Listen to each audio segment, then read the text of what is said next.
Hey, greetings to the body of people. We are live. We've been live for a few minutes on Blog Talk Radio, and I'm sitting on the edge of my seat tonight for a couple reasons. Number one is the coronavirus, and we're going to put out there what we've been saying from the beginning, but we're honing now. We're honing our analysis. It's just showing what's going on with the coronavirus. I'm trying to unmute Clifford here, and there we go. I guess fifth time is the charm for everything to do with the equipment or the technicals on this end. So here we go. Tonight's broadcast is titled Coronavirus BIS, standing for Bank for International Settlements. Not like we should have to decode this for everyone. Green Swan Implementation Agenda 21 COG/COOP. That stands for, I'll read it back with all the abbreviations turned into their complete name. Coronavirus Bank for International Settlements Green Swan Implementation of Agenda 21 Continuity of Government, Continuity of Operations. So, I mean, there you have it. That's what's happening. That's what's happening, and it's happening before, an audience of literally dozens. But in any event, that is what's happening. This coronavirus is the trigger for the economic collapse. The market, all markets, were overbought leading up to this. I mean, and that's because of the lowering of interest rates, the uptick in the printing of money, the uptick in the increase in the balance sheet of the Federal Reserve Bank, and that's done through the capitalization rates set in Basel III, which is the accord between the Bank for International Settlements and all the central banks of the world, that because of this Basel III agreement and the capitalization rates implemented by the central bank of the central banks, the Bank for International Settlements, there was an equal increase in the balance sheet by percentage as there was an increase over the past 3 years in the stock market, which both has basically been shooting straight up. Now, there were a couple blips, after 2016, summer of 2018 was a little blip, and the winter, especially the December of 2019. But besides that, and it kept going to record highs, dropping very precipitously, and then exceeding those record highs by extremely high marks. Record high. Now we're going to talk about the record low in the treasury notes in the bond market today. We're going to get to that, and we're not going to get caught up into the technicalities because we aggregate overviews. We comprehend the detailed message other folks talk in, but they get distracted and they get caught in their rabbit holes. We're giving you the big picture. So we will cover the economic news of the day because of this coronavirus, and the coronavirus is acting as the hypothetical event written in the book published by the Bank for International Settlements in January, I believe it was January 20th of 2020, the Green Swan, and it was definitely January of 2020 if it wasn't the 20th, but I'm almost positive it was the 20th. The Green Swan, which is saying, hey, some climate crisis related event is going to trigger a equivalent of an unforeseen, the black swan. So this is a take on the black swan concept, which is an unforeseen event that is going to bring down the economy.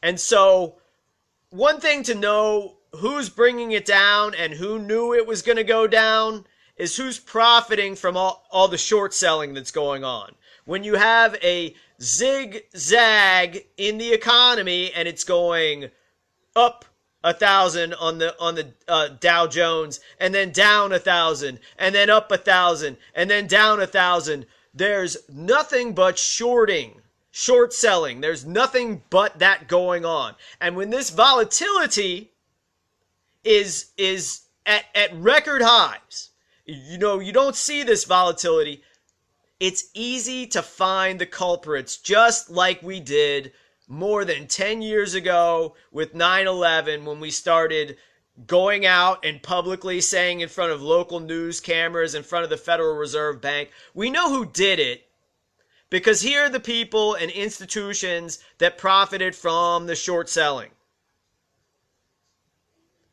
So when they reference today that that for the airline and the cruise, quote unquote, cruise industry, for the travel industry, and they're connected, the airline industry is sinking and plummeting, and they're saying, hey, this is just like 9/11. And it is. And it is on every level just like 9/11, because it is a military intelligence operation of the Mossad.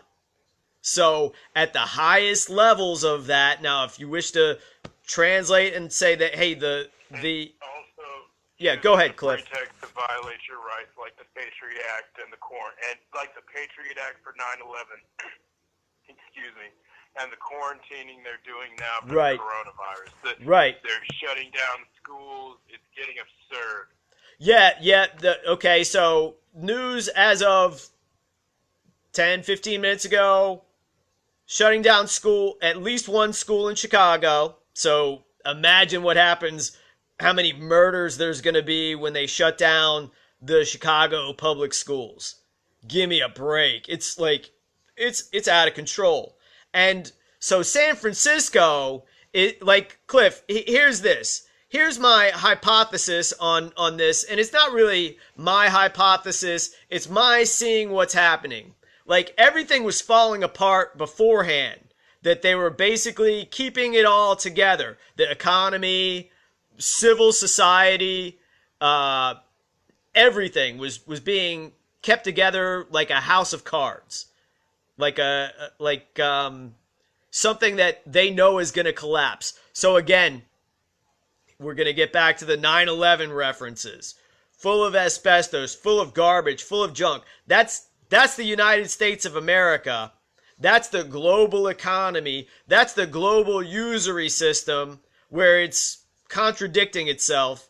It's basically just going like, oh, okay, this stuff really has no value now. Okay, yeah, let's get rid of cash. Let's devalue the dollar, like, so, as much as we possibly can at exactly the right time, so that, and look who's shorting it.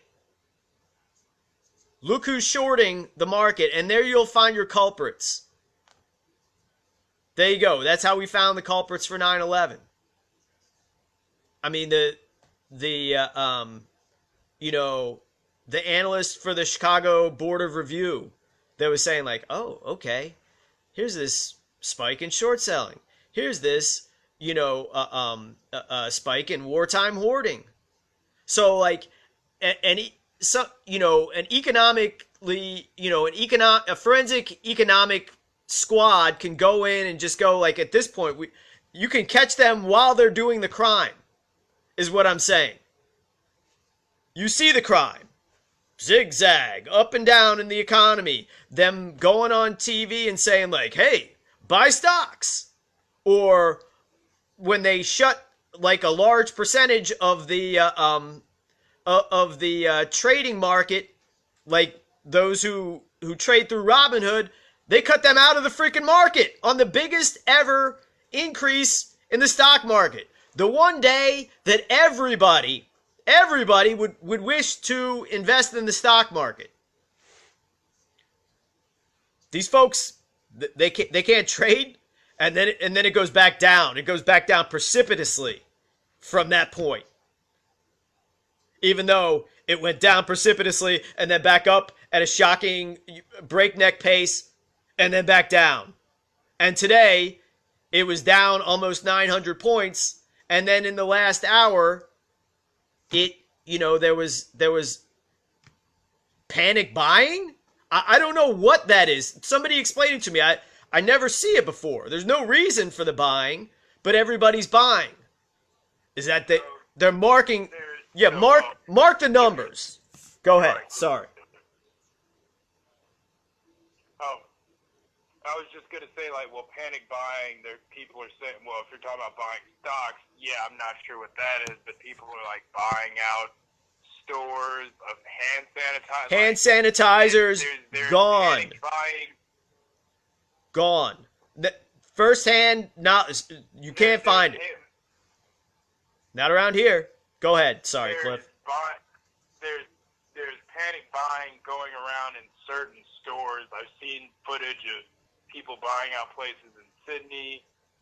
People have told me they can't find places to get hand sanitizer around here. So I don't know if that has anything to do with the panic buying on the stock, whatever that is. But yeah, there's a lot of fear going on around this whole coronavirus, and we're looking at the shock waves that are being sent through the market. So it's already like baked in. It could not keep going the way it was going. Oh, everything's great. What's great? We see no evidence of that. But they just keep telling us, 500,000 more jobs, 700,000 more jobs. And then it comes, and it's like, okay, if all that's going on, then you should be raising interest rates instead of lowering them. But no, they keep lowering them.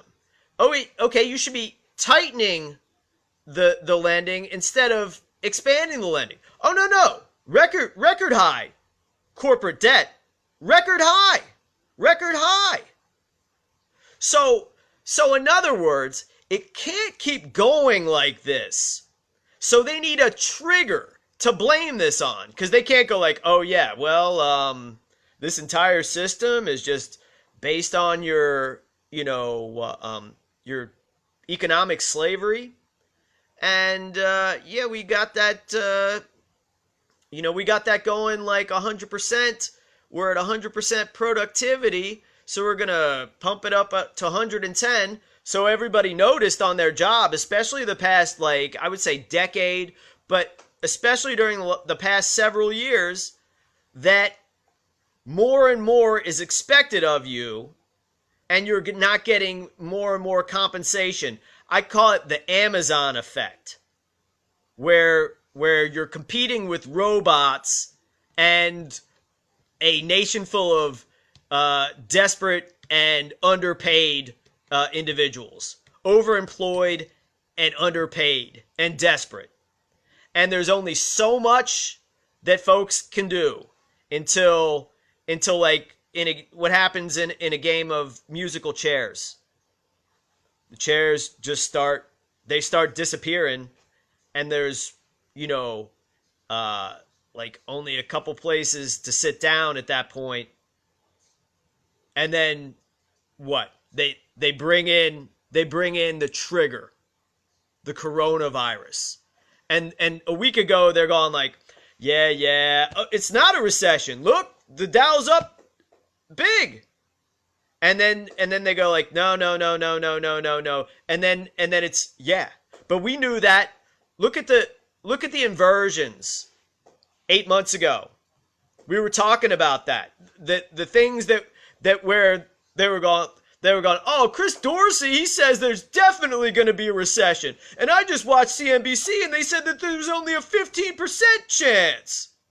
Because it's like, okay, look at the repo rates. A healthy market doesn't do that.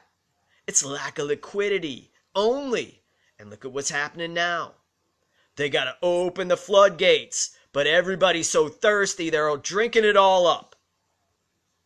So, like, that's not working. This constant easing. And I don't believe in this system. I just comprehend how it works.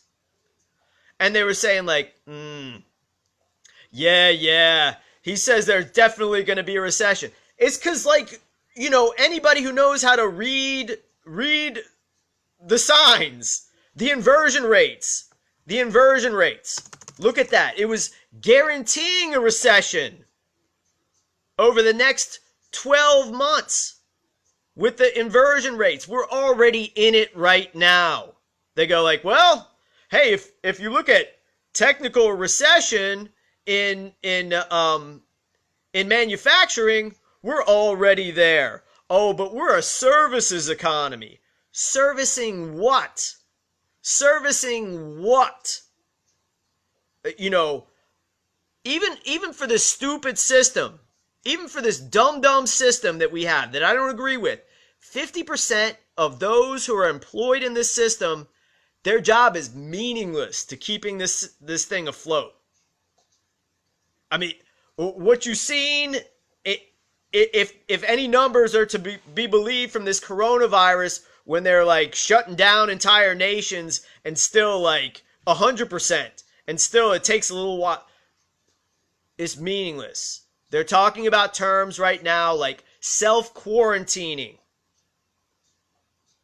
They're promoting it. There's crisis actors out there now who say, hey, I was at this facility in Washington State, whatever, was it Kirkland, Washington, I think, King County, Kirkland, Seattle metro area.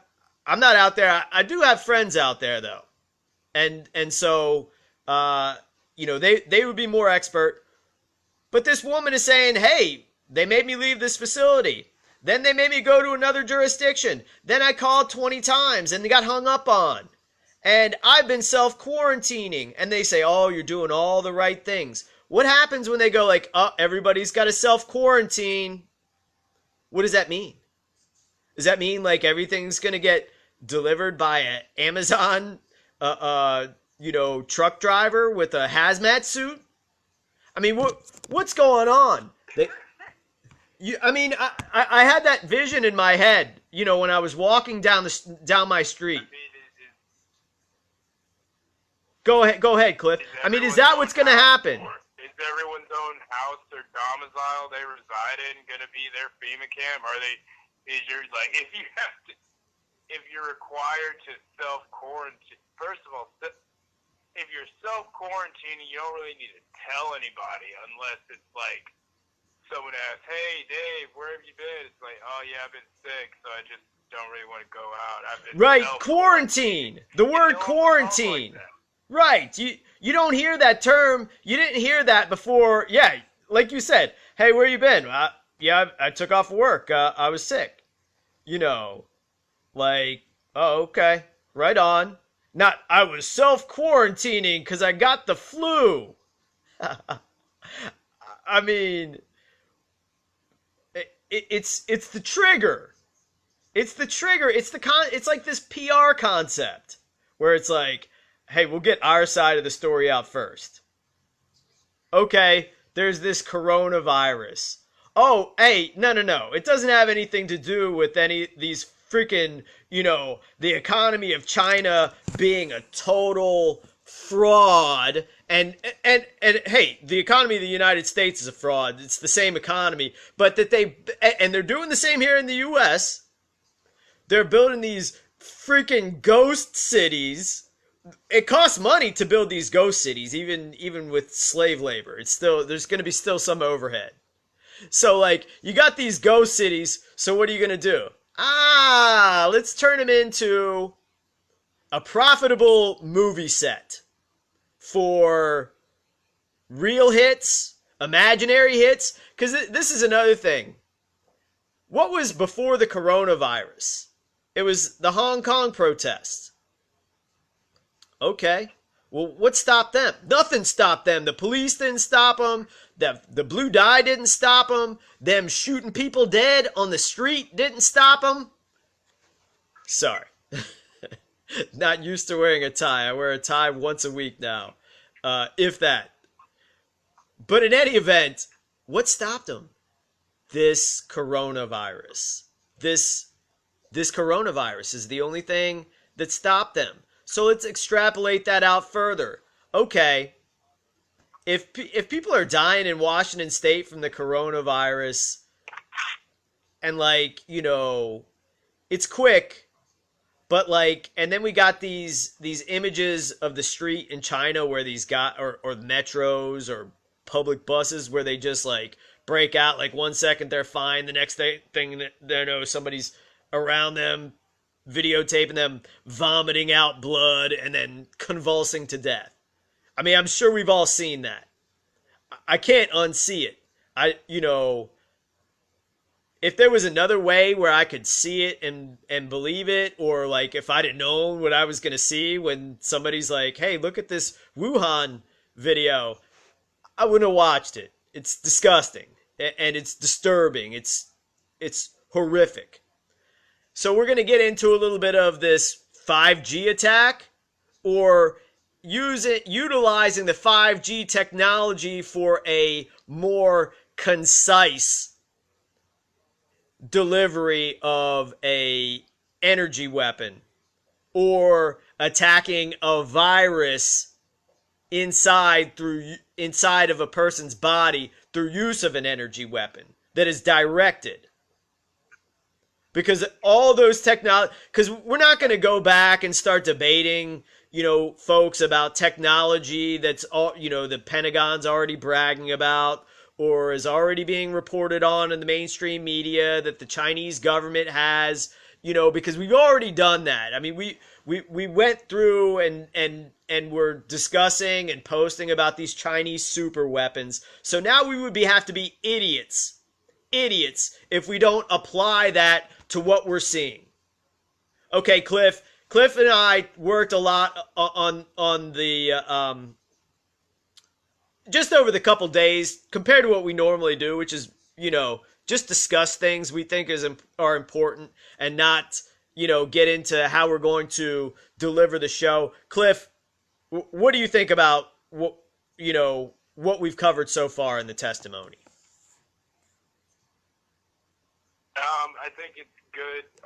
I do want to get into. So I was going to ask you, as far as the more horrific videos of the more like extreme alleged examples of coronavirus infection, have those all been in Asia? Because they say Italy is the hot spot in Europe.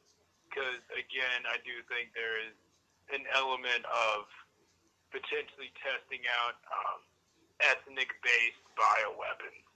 Right. And that, I don't. I think this is just a test run. I think I feel as though the casualties from the actual virus itself or battery of viruses is minimal compared with many other things. But the reaction is very real. The reaction is the thing to worry about. And I want to segue, and I want to do a quick aside to the insidious nature of the censorship on social media. And so what makes me think about the ethnic bioweapons aspect is the fact that in real life, the only person I know personally who seems to come down with a type of respiratory malady that would seem to be related to the coronavirus is someone of Thai and Japanese heritage. And there's been data suggesting that those of Han Chinese and Japanese heritage are more susceptible to this so-called coronavirus. And that seems to mirror the actual data I see in my real life. And that being said, this person hasn't been quarantined. This person's still going to work. Now they've been on nebulizers. And again, as far as taking care of this, there are many types of alternative medicine that would render whatever this is inert as far as one's personal health. But what I can't, and even if it is 5G utilized technology to attack the respiratory system, there are breathing exercises, there are techniques and methods one can implement and employ to combat whatever this is. What one will have a much more difficult time combating is suited up thugs coming to round you up and put you in quarantine. And so again, and more importantly, what is more likely and happening now, what one is going to have difficulty combating is if they just phase out cash all of a sudden. Right. Or if they are going to continue to do these insane manipulations in the market where people are already struggling to make ends meet. So, again, the fear around getting the coronavirus, at this point, if you don't already know that there's types of alternatives, $30, you can spend $30 on a bottle of chlorine dioxide, and I guarantee you're not going to be worried about the coronavirus. Well, again, when I see reports saying that there's, go ahead. Yeah, I mean, I'm with you. You say chlorine dioxide. I don't know. I've never tried that, but I do know. And like, I'm not saying it's bad. I'm not saying it's good, but I just want to make that clear. And like, yeah, hey, I mean, if somebody wants to like, prove to me that it works and have me say it works, that's cool. Like, I'm not opposed to, being compensated for promoting something if it's good, but I don't know if it's good. I do agree with the aspect of the breathing exercises and just exercise in general. Just, the concept of exercise is something that is going to fight off sickness more than any medicine that you could possibly get or use, or sleep and exercise. I mean, it's just physiological. But I do want to get into, and I hope I can regain, the aspect of this being economic driven. It's like it's the economic driven trigger to implode the system, because what other way could you implode the system? And from what you see, like, you also have like this off the coast of San Francisco, they got this cruise ship. The first one was the Diamond Princess, and this was the Princess something. But again, it feeds in with the Diamond Princess Corona, Diamond Princess Crown, Coronavirus. That, the idea that the fake Queen of England owns the property rights behind the patent. There's an argument to be made that is the case, and there's really no way you can say that it's false. So we're talking about following the money and what this is a trigger for. Continuity of government, continuity of operations. How many times on this program have we discussed continuity of operations and continuity of government? We said exactly what it is. Here, I'll pull up the free copy of the Militia Handbook that there is on the internet, so we can get to the page on continuity of operations and how it fits in with the coronavirus. I mean, it's so obvious. Let's see. Here we go. Yeah, it's all controlling the monetary system, control the weapon. So like, where's everybody putting their money now? Well, they're putting it in gold. If you have physical gold, that's good. That's one thing.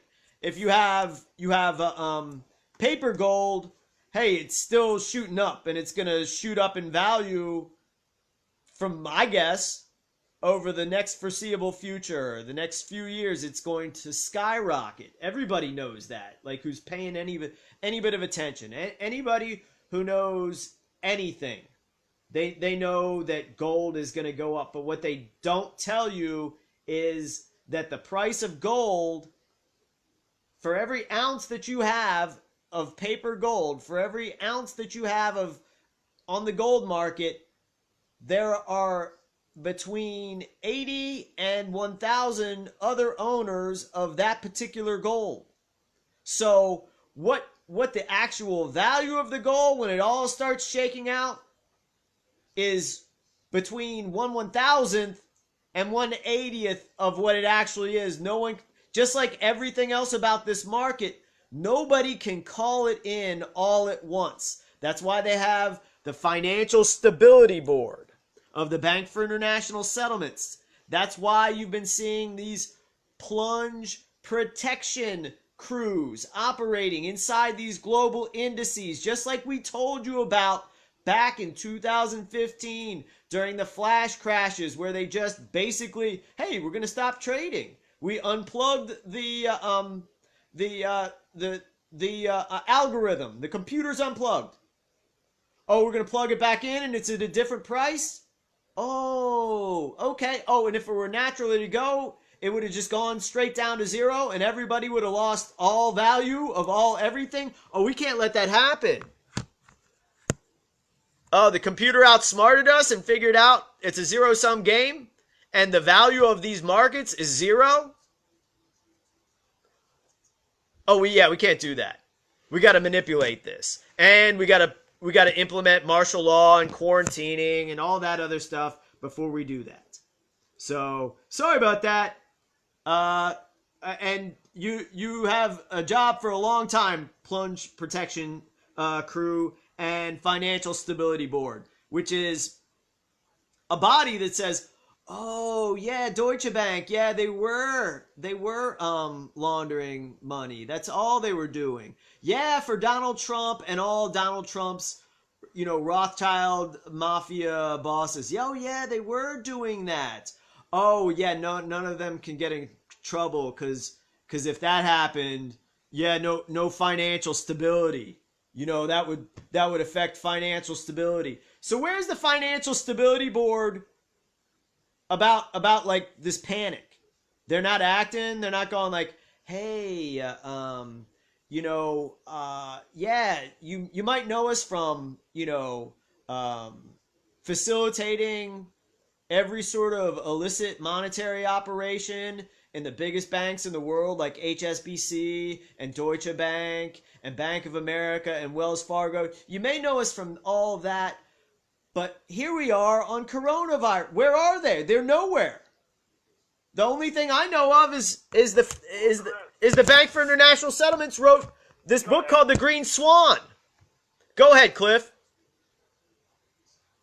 I was thinking as I was going through some of the Green Swan. Well, okay, so the Financial Stability Board is supposed to try to take action to ensure financial stability. There's overcrowding or overpopulation. Yes. That can affect financial stability. So who's to say that there's not? I mean, there is a connection, but I mean, unleashing pandemics to cull the population to ensure financial stability, well, here's the thing. Here's the thing. At the same time, Germany's saying, "Oh, we need mandatory vaccines for measles," and they're saying like, "Oh, we're 18 months away from a vaccine." And Clifford, you told me today you said that Israel has a vaccine for the coronavirus. This COVID-19 that they're now referring it to, just like when they were saying before, ISIS this, and then they start going ISIL. It's like, which is it? Oh, okay, I see what you're doing. Confusion. But isn't that right, Cliff? That they, maybe it's because it's like with this, it's like, well, yeah, I mean, less people died of this than the flu last year by a long shot worldwide. And so then it might be, well, what are they going to do when they get these people into quarantine? How much are they going to quarantine everybody? Is this going to be what's going to kick off the economic panic? And if they can panic people with something fake, what happens when they put something real out there? I mean, and if they go like, oh, okay, yeah, oh, well, because it's 1 to 2% death ratio compared to like 0.1% with the flu, everybody's got to get mandatory vaccines. Ooh, sorry, those mandatory vaccines, they sterilize you and you'll die within like 15 years of some sort of mass extinction cancer Chris, that comes from a. sorry, Yeah, go ahead. sorry to interrupt, but so here's from Harid's opinion post. Dr. Beebe's coronavirus vaccine could kill the patient. Saying that Israel is overprepared for the epidemic's risk makes a good soundbite, but the government decrees risk causing economic damage Yeah. that it has no way of fixing. And so again, like who's to say? Like one thing that is mentioned in the Green Swan is that everyone has to play their part. Essentially, the central banks have to play their part with the onset of climate change, and other agencies such as government and corporations have to play their part. So who's to say the creation and unleashing of the coronavirus and the creation and the unleashing of the vaccine are not elements like disclosed amongst those who are in the know that, hey, the government has to do this to control the population to ensure financial stability. Or corporations will have to subsidize. Go ahead. No. You keep going because I haven't found it yet. But I mean, this is part of what we talk about with continuity of government and continuity of operations. Because they'll say like, like to deal with civil unrest, they create the civil unrest. I mean, if you're the entity that's going to deal with it, and you're the entity that controls everything, do you want somebody else to initiate the civil unrest, or do you want to do it under some sort of controlled scenario? I mean, I'm just thinking about things rationally and logically. They say they know better. They go like, okay, we're not going to tell them the whole truth. I mean, what's I mean, when it comes to public policy, everything is hidden. Everything important is hidden. All these kangaroo court trials, they happen. You can't bring in a recording device. You certainly can't broadcast them. And they want to tell you can't even talk about them.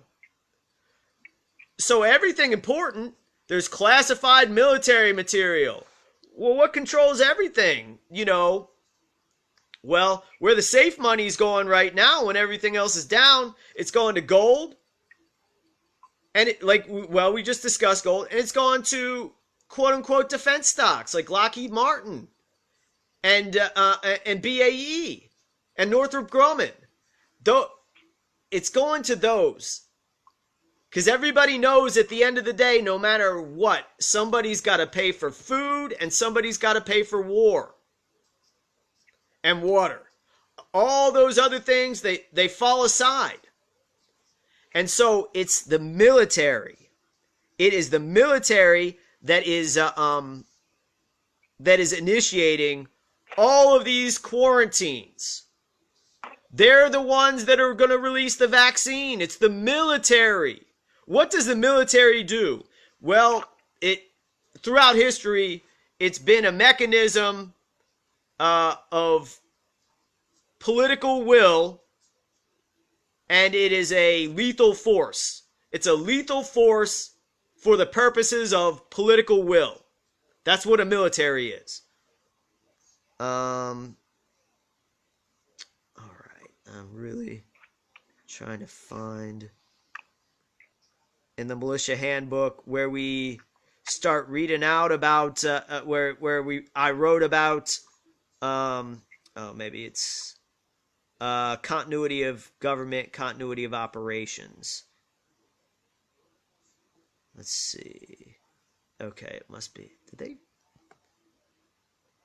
Okay.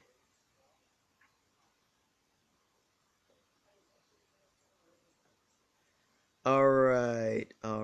Here we go. Chris, before you get into it, Okay. I'm going to be en route because I'm about to go pick up this check, so I'm going to be muted for a minute. But yeah. Okay. All right. Go So ahead. we'll get into this. The continuity of operations is a federal initiative. Excuse me. Directed by FEMA and the Department of Homeland Securities. Sorry, I misplaced my only copy of my book, so I'm having to read this off of the computer. The Department of Homeland Security continuity of operations in the National Security Presidential Directive -20 NSPD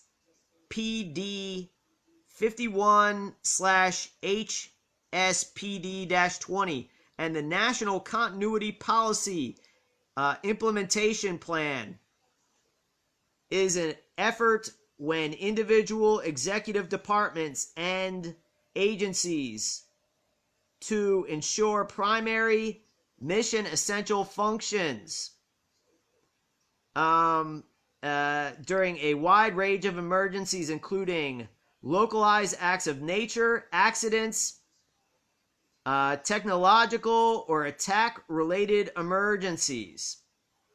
Add into that biological related emergencies.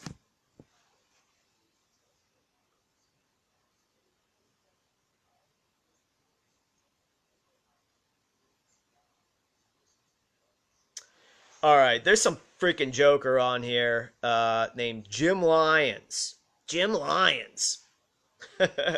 He's come in all combative, all combative.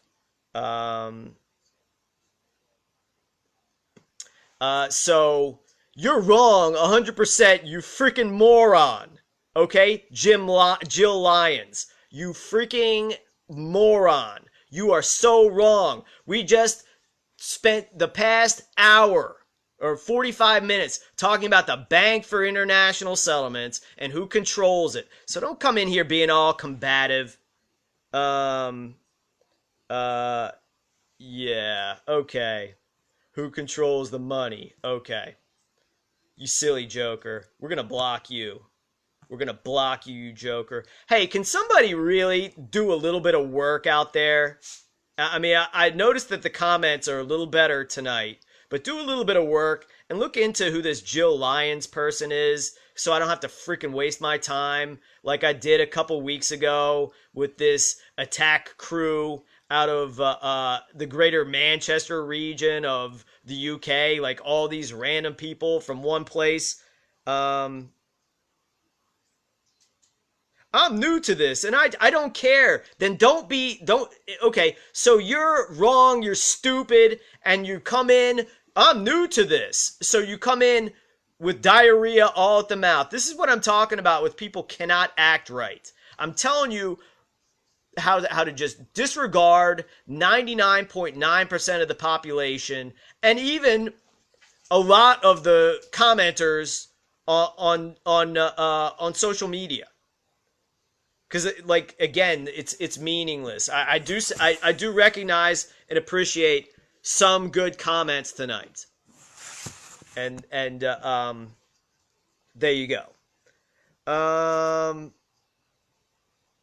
All right.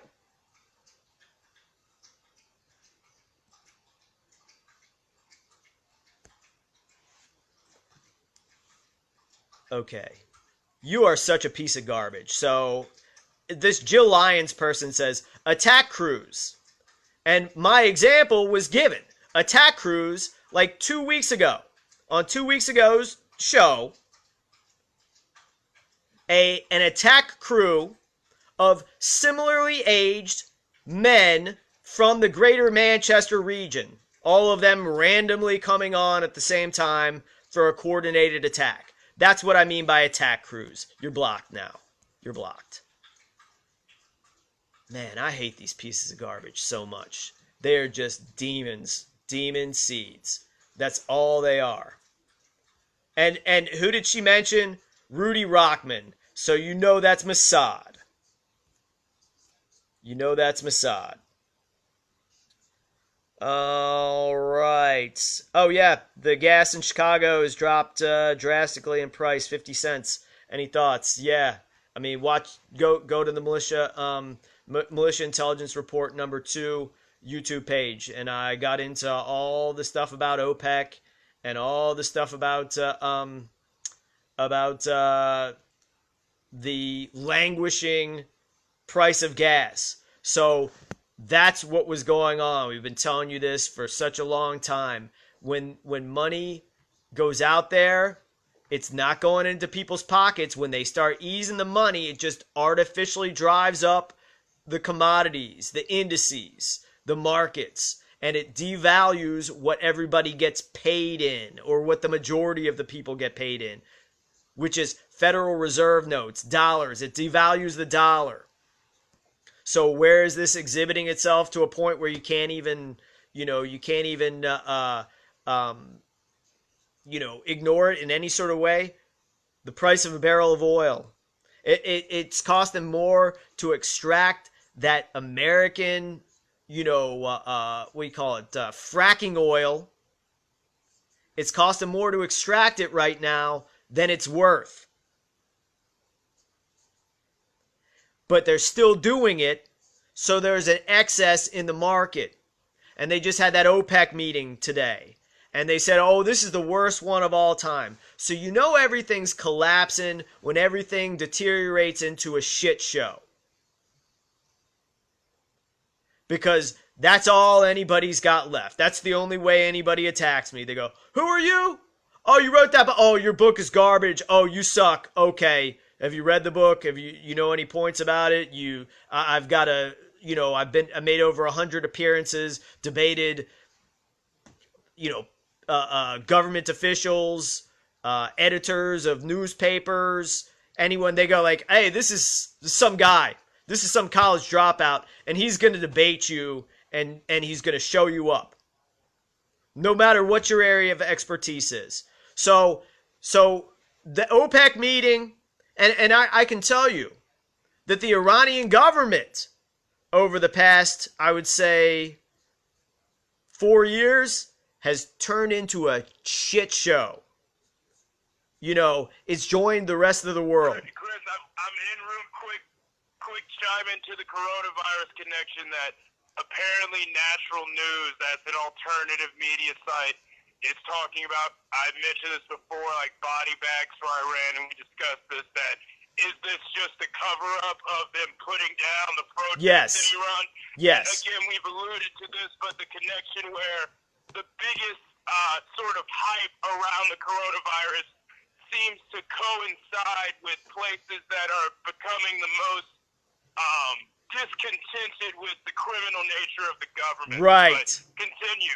Yeah, so Iranians burnt down the Iranian central bank, and then they're hard hit with the coronavirus.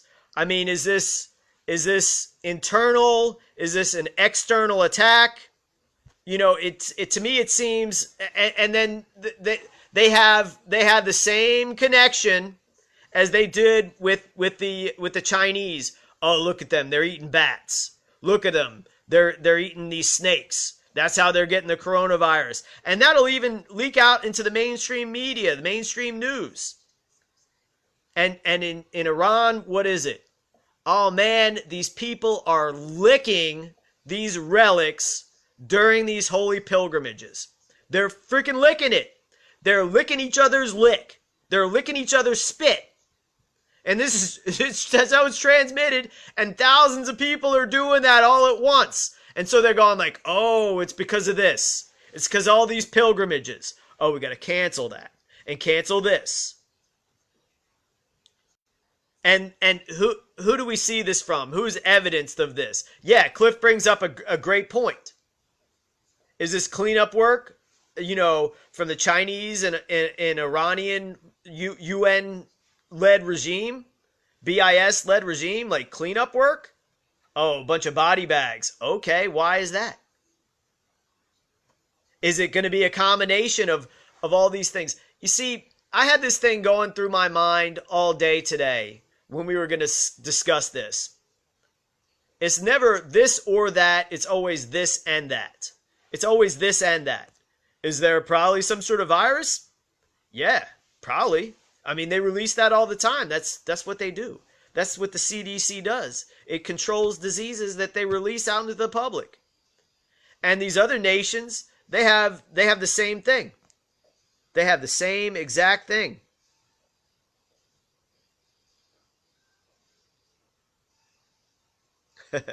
I mean, hey, they might. I don't know. They might, British Lebanese. I don't know. Um, but these guys, like, they're known to me. I contacted some of them. I contacted them, and they seem to have real identities. They seem to be associating their public speech with the schools that they attended in the greater Manchester region. So, oh, hey, thanks, Elizabeth.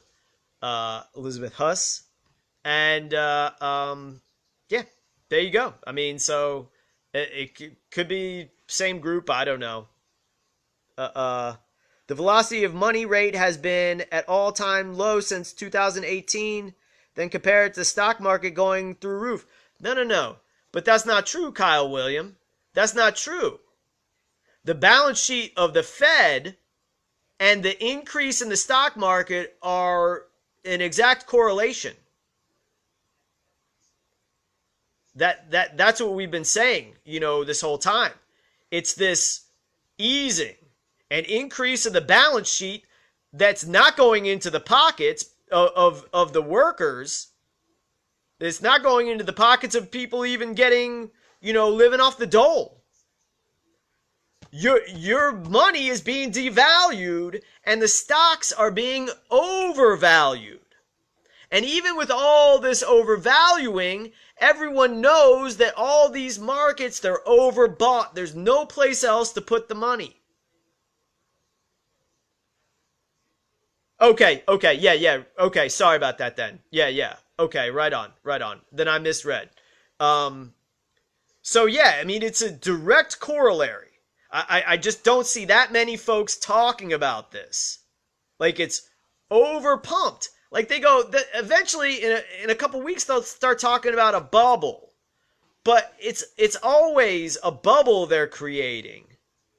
And the bubble is like the bubble of, like, the end of, the Monty Python movie.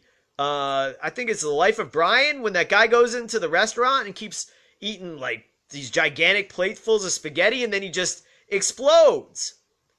It's not because it's like everybody's got all this money and it's just like, too much good times.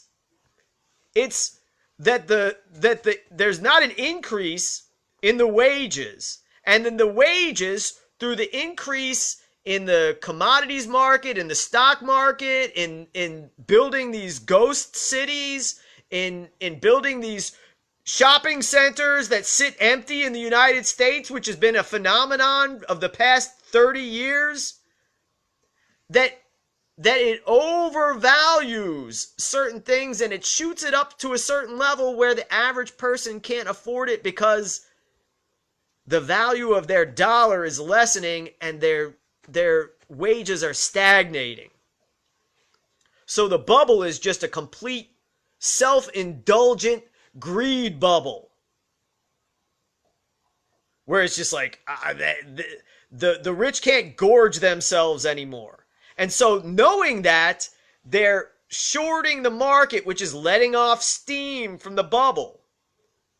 It's like, taking air out of the bubble so that the bursting is going to be, less scattershot and more directed to the less wealthy. Yeah, there you go.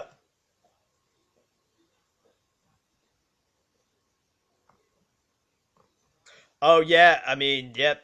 I've been watching watching what's going on with your case, and I mean, what else can you say? I mean, they got despicable, degenerate Satanists operating everywhere, and the Greater Manchester region of the UK probably has more than their fair share. So, I mean, just like Richmond has more than their fair share. Why?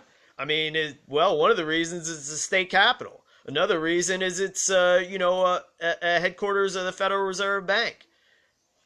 Altria is right down the street from me right now. I mean, any number of different reasons. I mean, yeah, they got them everywhere. Scumbags, dirtbags. Let's see. Hopefully we'll get Cliff back in because we are just covering the connections. If you read the book, The Green Swan, replace climate change with coronavirus, and then you'll read that book and you'll see the plan that's going forward. That's what we're asserting. I'll read you tonight's title, and we'll read you the description, which will be an overview of what we've talked about. And we got a call-in number, and I want to cover some stuff from last week. We'll do that in the second hour. We're going into the end of the first hour. Title of tonight's show is Coronavirus, BIS, Green Swan, Implementation, Agenda 21, COG, COOP. So coronavirus is the prototype black swan, but since they're trying to confuse everything, they're coming out with the gray swan, the black swan. It was a white swan, now it's a gray swan. It'll turn into a black swan. That's analysis I heard today on CNBC. However, the assertion that we at the Militia Intelligence Report have made throughout this past hour is that the coronavirus can replace the word global warming or climate crisis in the Bank for International Settlements newly released book called The Green Swan. So we're saying the coronavirus is the green swan.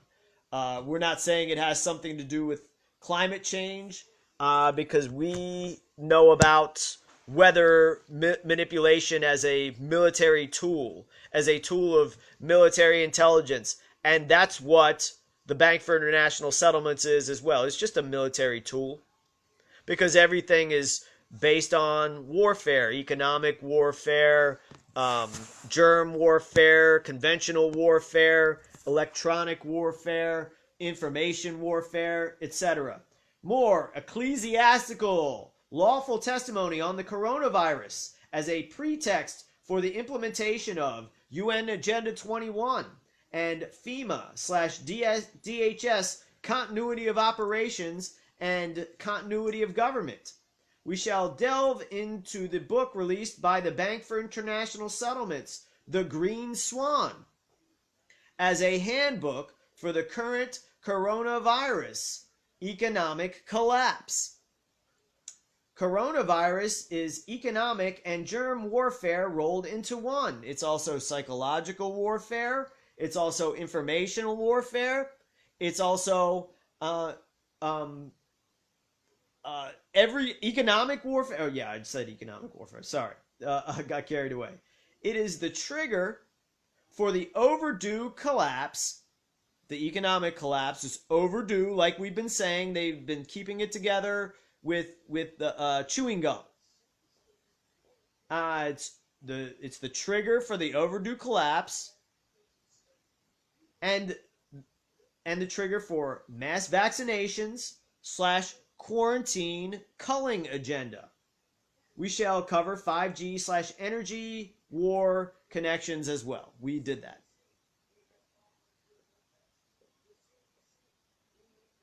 I would say Elizabeth Huss says crisis of the month. I would say it is a little bit a little bit more than that. I said what it just was. That's what I view the coronavirus as. And I've done lots of coverage. We've gone over it week after week. We were one of the first that I know of to expose the fact that this was patented in 2015. I was very shocked to see the quote unquote fact check squad that hunts me down every time I talk about the coronavirus. Because to me, I don't know. I don't know what else. They've said that it's fake news that there was a patent created for the coronavirus. And the reason why they're saying this is because they said that was a patent for the SARS virus. But it doesn't say the SARS virus. It says the coronavirus. Now they're saying COVID-19. Let's look up this, and I'm sure about the first 20 pages will be Snopes or the equivalent thereof attempting to debunk it. But let's look up. Oh, I know how to look it up better because I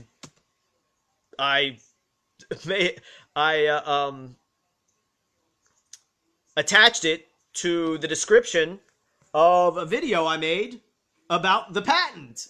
So, okay, let's just look that up. That would be the easiest way to find it, because I made a video about it, and then I attached the patent that I was talking about to the description of the video.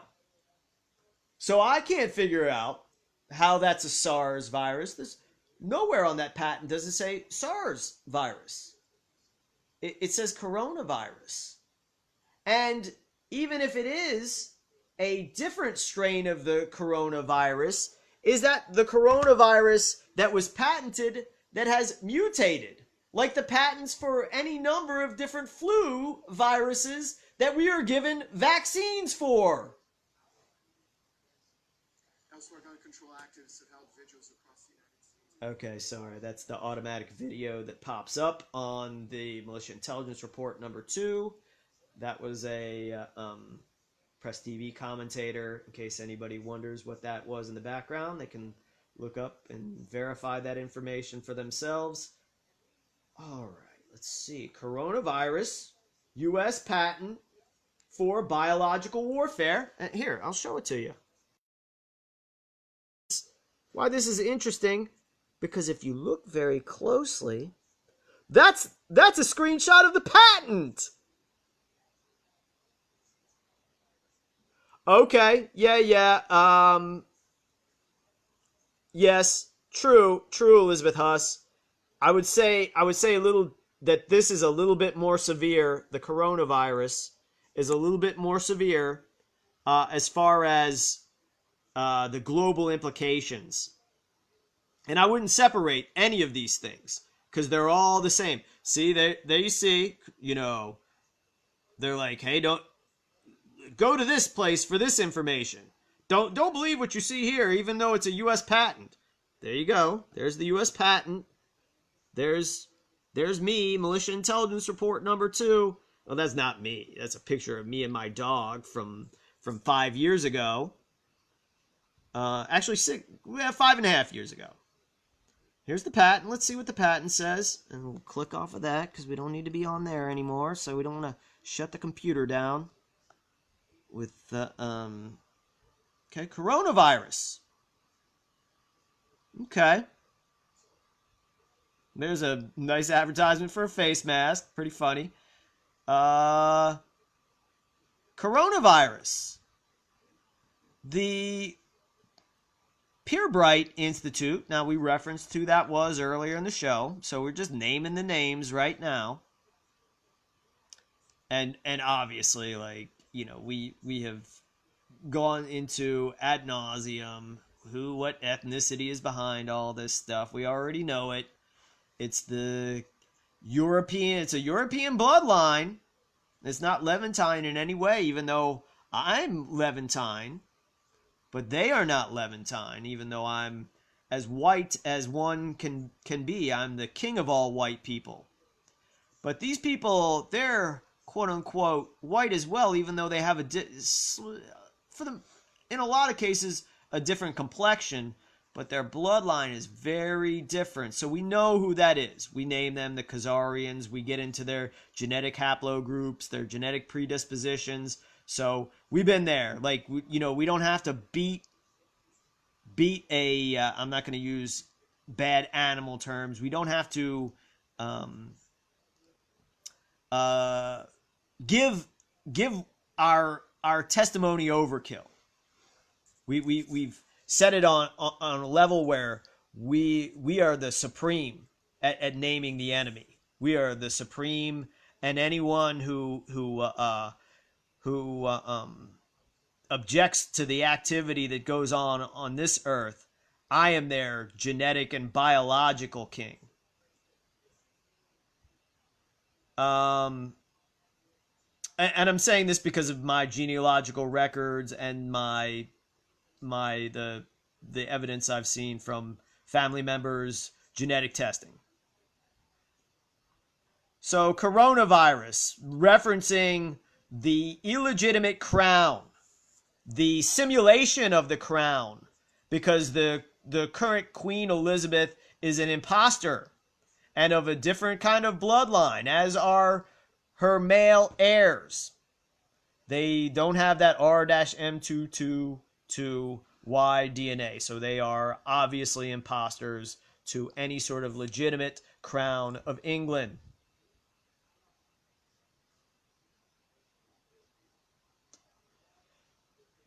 The present invention provides a live, attenuated coronavirus comprising a variant replicase gene encoding polyproteins comprising a mutation in one or more of non-structural proteins, NSP10, NSP14, NSP15, or NSP16. The coronavirus may be used as a vaccine for treating and or preventing a disease such as infectious bronchitis in a subject, Freudian slip.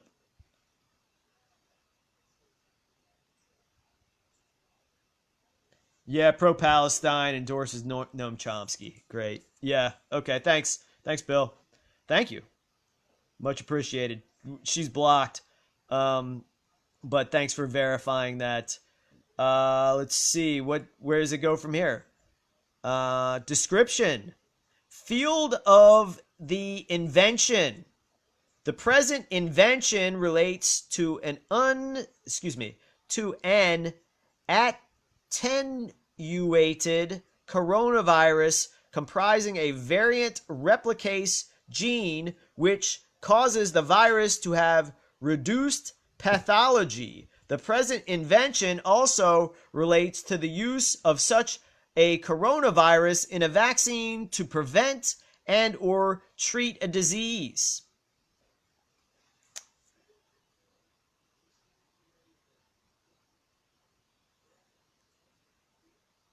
Okay, I mean that's good. There's a lot of folks that are if you're gonna post here, I'm with you, dude. Sean Atwood does. I don't know that he passes the test as far as his story. He seems to be one of those millionaires benefiting from this system, just like David Icke. But it takes the information and profits from it. So if you're in contact with this guy, my guess is he may be shaking you down for information that others may pay him money for, or that this is where they plug him in to discuss your case. I could be wrong, but I'm not usually wrong. All right, summary of aspects of invention, because it basically starts you can look all this up. You can read it even while you're watching all this stuff right now. You can read along with the patent. We showed you where you can get the link. All right, let's see. There. I mean, because it's talking at a higher level than I'm able to comprehend. So I'm just looking for the part where it says SARS. I have not seen that. Coronavirus again. Okay. So sorry. Coronaviruses are divided into 4 groups as shown below. Okay, here we're getting into stuff I can I can comprehend, and you're looking at it right now. Alpha, canine coronavirus, feline coronavirus, human coronavirus, porcine coronavirus. That's pork, uh, swine, pig, epidemic diarrhea virus. So when you're committing murder by eating animals, you're also transmitting disease. You're killing yourself twice as fast. Transmissible gastritis virus. Makes you wonder about all these gastritis that are killing people over the years. I got a gastritis back in 2014. I thought I was going to die. And healthy men at Hampton-Sydney College did die from that gastritis that was floating around that I believe I got directly from the individual who's now the chief of police in Newport News, Steve Drew. He's done plenty of other bad stuff, so I'm not standing by that, but I stand by the possibility of that, and also all the other murderous activity Steve Drew has been involved in, and it's lots of it.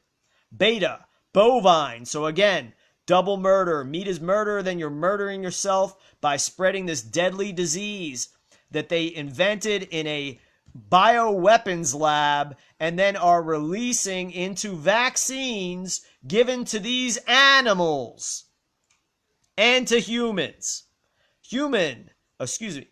Canine respiratory coronavirus, human coronavirus, mouse hepatitis virus, swine, porcine, hemagglutinating encephalomyelitis. I don't know. You can probably pronounce that better than me. You can see how you pronounce it. I can't read that word. I know that it's bad news when there's freaking words like that out there, and they're like, hey, all this stuff is what we're patenting.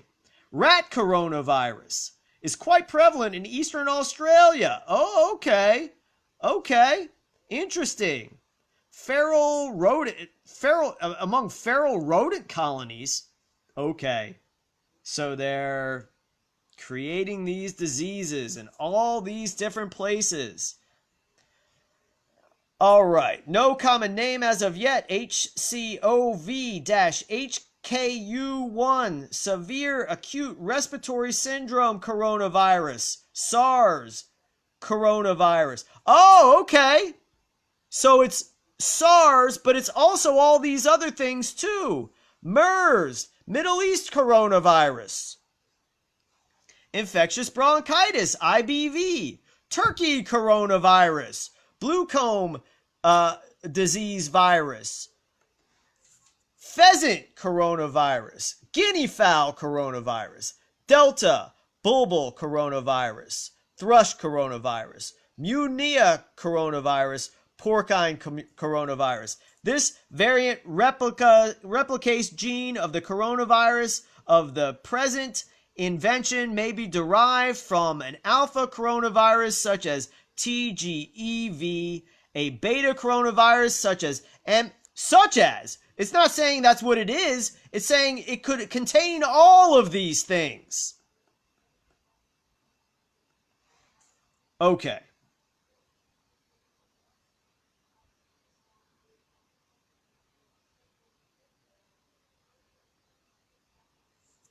I mean, maybe that's true.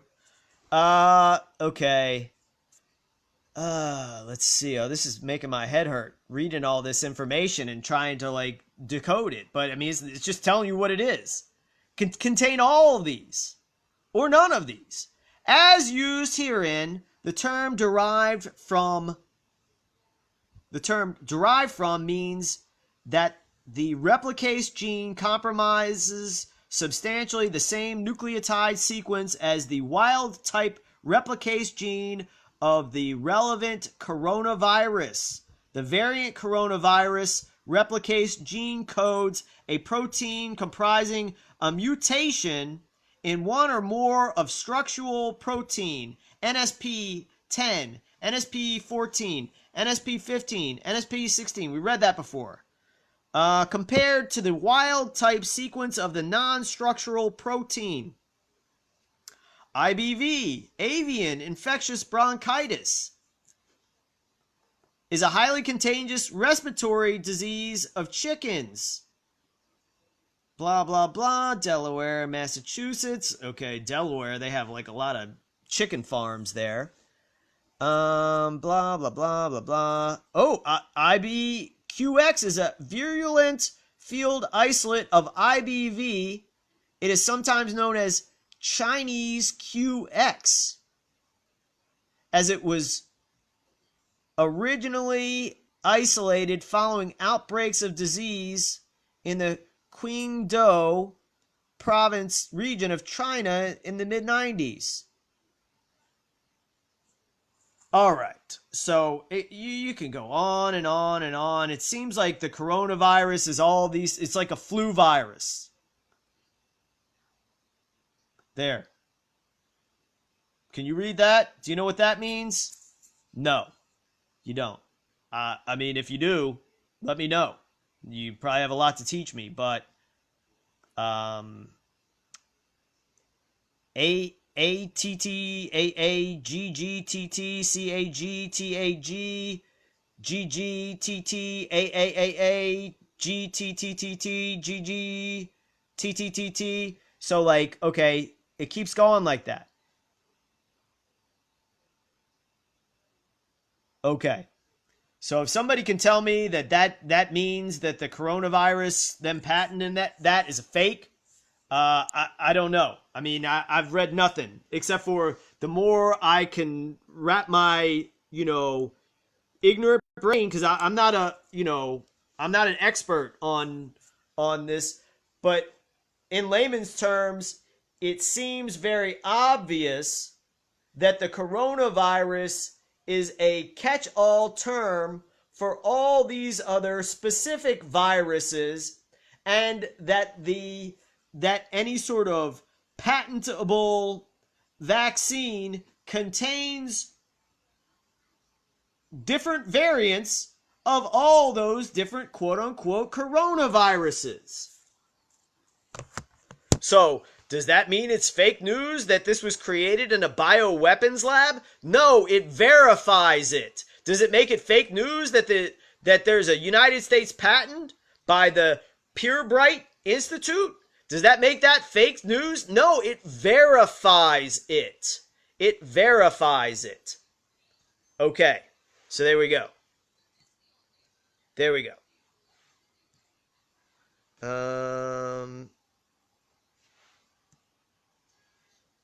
So there you go. That's what it is. And if you wish to read it any further, go to the Militia Intelligence Report on YouTube or any other place where you can get access to this public document and read it yourself. I mean, I'm satisfied, that they can't just toss this aside. SARS and MERS are one of dozens of coronaviruses mentioned as part of this patent. So that's false when they say that this is just a patent for SARS. That's BS. It's a lie. It's not a very good lie either. But what is? So, hey, we got the call in. I guess Cliff is going to be busy the rest of the show. But, hey, thanks for the contribution. to help me figure things out. That's why I do this stuff. This is to document my work and to help me figure it out, because I really don't, you know, I, I'm happy that it's publicly available. I'm happy if folks get to some sort of enlightenment about this, but what others' opinions are, they really are kind of meaningless to me, because, I mean, I'm comprehending things from inside and outside sources at the rate that I can do that.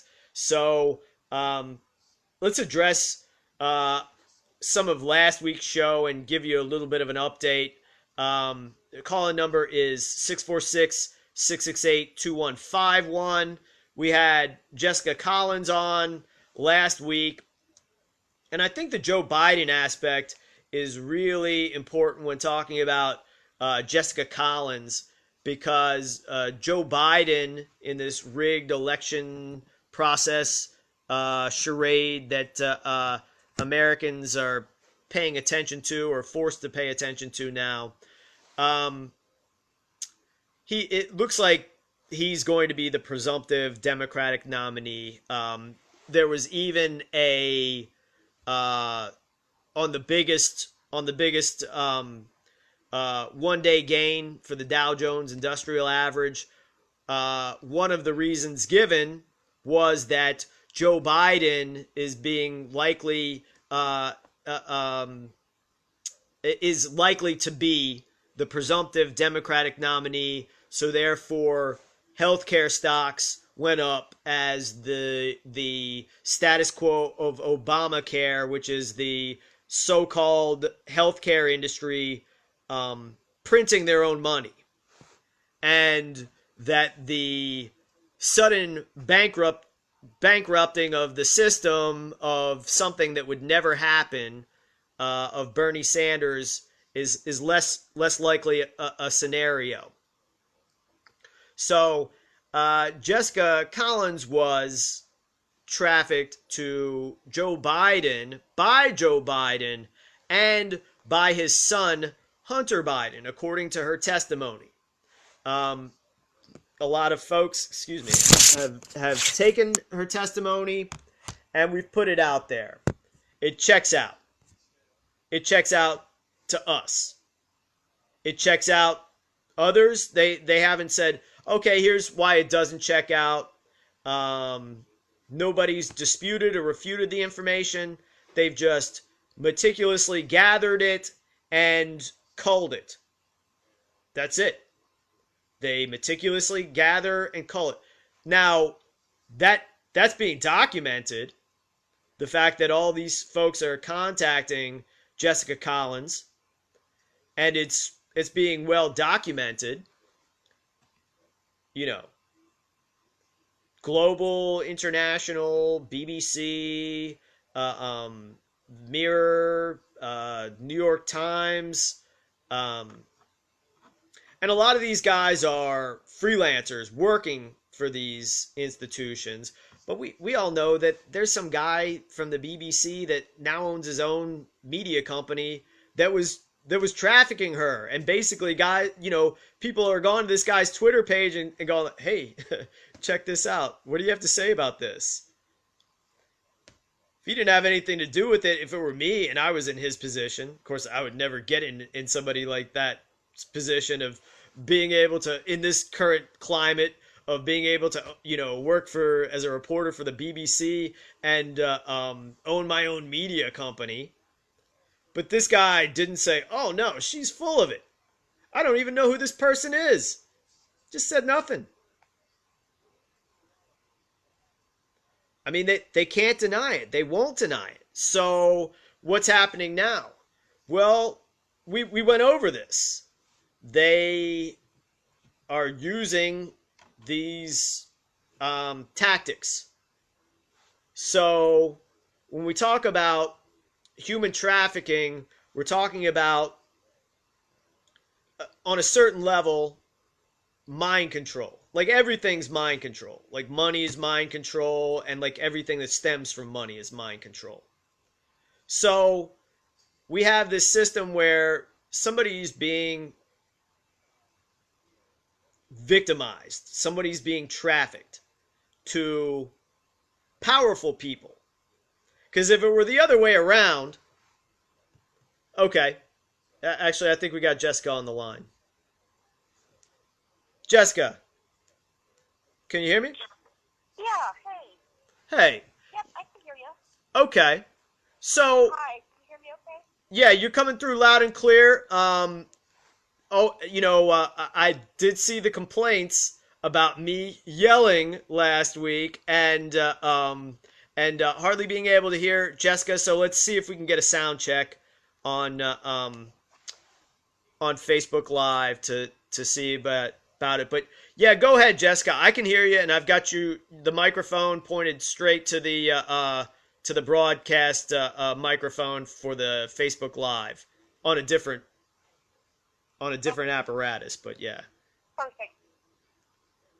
Yeah, I noticed there was a little bit of a time delay, so you were talking over me for a portion before I realized, we were talking over each other. So I think some of it has to do with that delay. But yeah, I'm working on this court case. I, have found out that the original attorney that was assigned by my handler never filed discovery within 2 weeks' time. So it doesn't seem as if he was even attempting to defend me in any which way. Right, and this is public record. This guy's name is Daniel. This guy's name is Daniel Miller. Daniel J. Miller, the law offices of Daniel J. Miller out of Virginia Beach. Mm-hmm. Right. Another strange aspect is that he filed a motion to withdraw. I went to court on March 4th, this past Wednesday, and Daniel Miller showed up. The prosecuting attorney, Elizabeth Wolf, was there. And the case numbers that they have, that Daniel Miller has on the motion to withdraw, are two completely different case numbers than the actual charges of DUI, 3 assaults on all the related individuals to the person that drugged me that evening. I've also gotten in touch with I just think that's a weird aspect. That well, let's delve into that. Has written down are right. Sorry for if I talked over you again. Let's delve into that. You have record of that. How do you have record of that?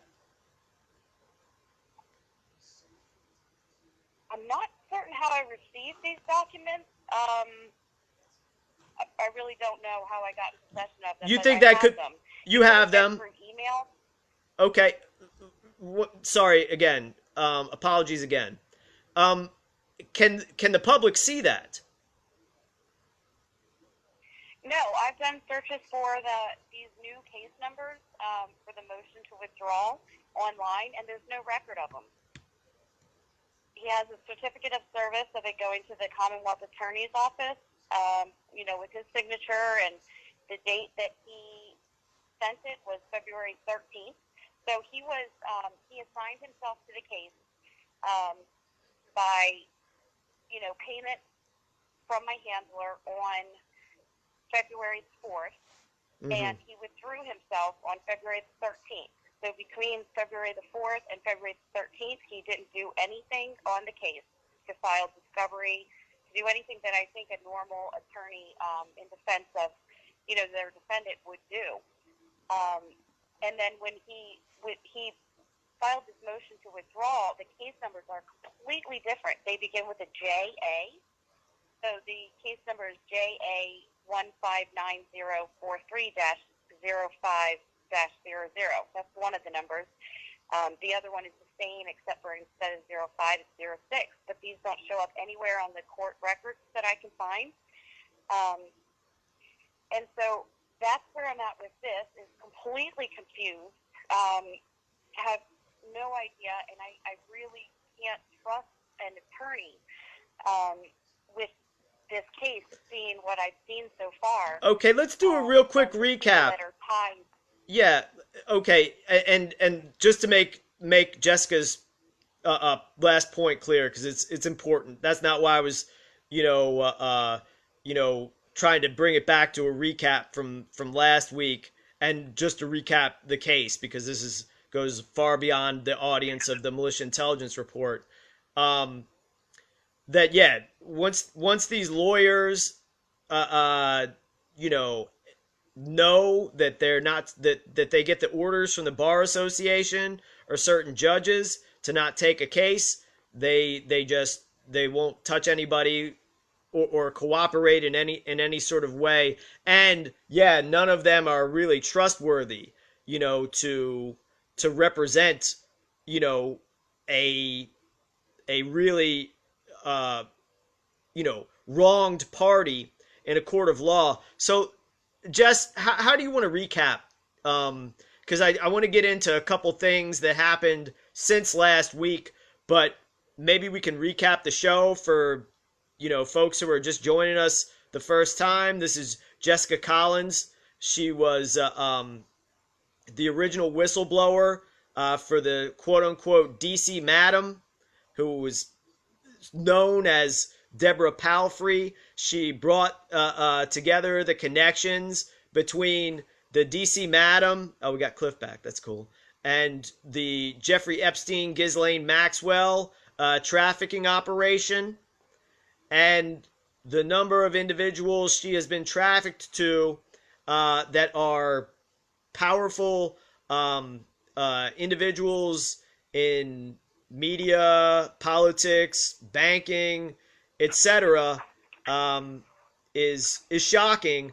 And also, her daughter's death seemed to be a murder involving foreign intelligence agents who were with her at the time of her death, and that this brought down her death, brought down the largest, the largest drug and human trafficking operation on the dark web at the time, and that was called Alpha Bay.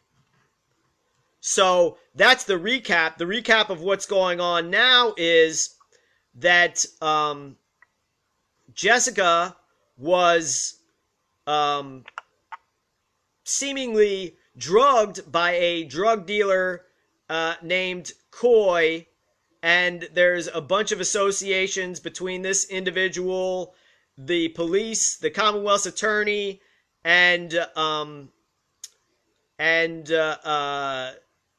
the owners of a Food Lion shopping center in Accomack County, and that after she was drugged, she woke up in jail and she was charged with a DUI, which there's no proof that she was driving. She was arrested a distance away from her vehicle.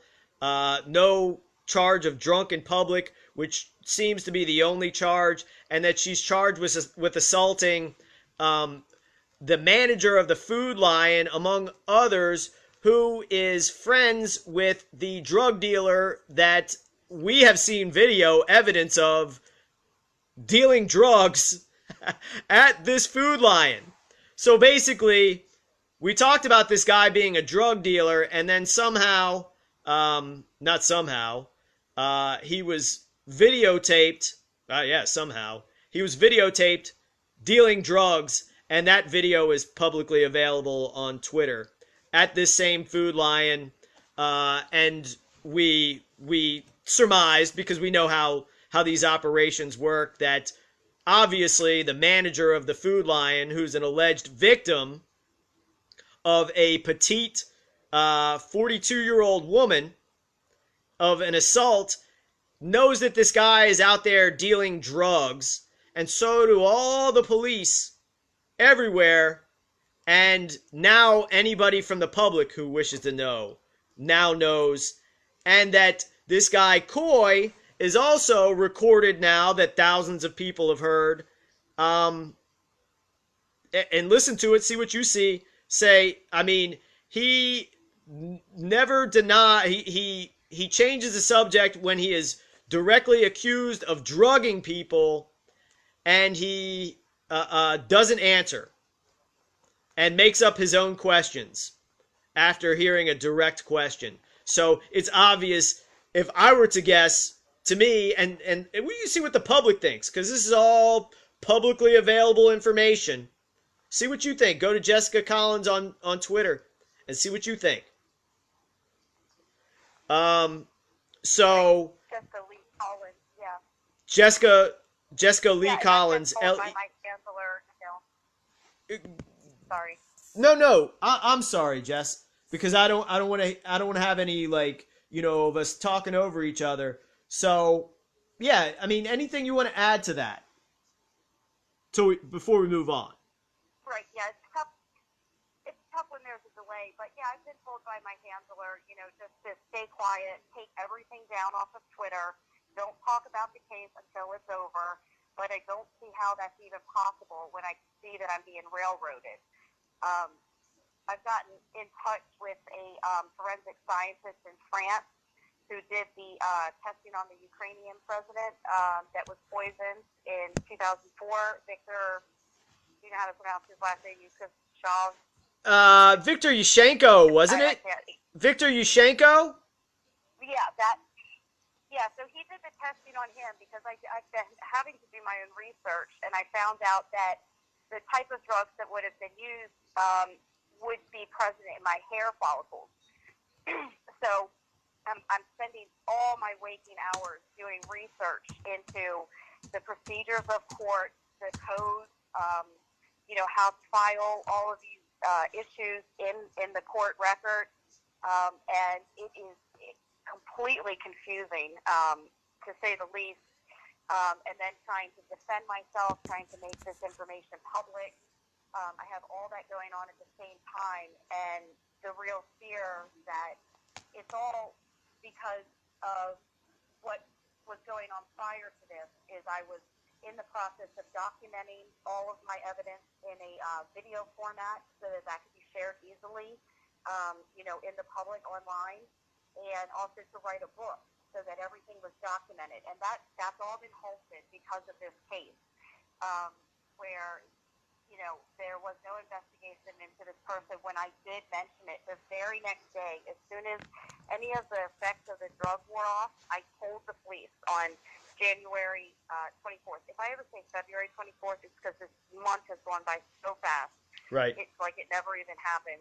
But the original instance, the original occurrence was January 24th. I reported to the police that I believed I was drugged on January 25th. The blood results are still not back. They said it might be another week or two before those come back to show, any indication of any drug at all. I don't know if, the forensics behind it, if they can or will or did test for the type of daybreak drugs that would have been used. But I definitely felt as if I had been drugged. There was like a very brief moment where I remember feeling pulled almost like by my right ear, even though I wasn't, but it just felt like it was pulling me into like a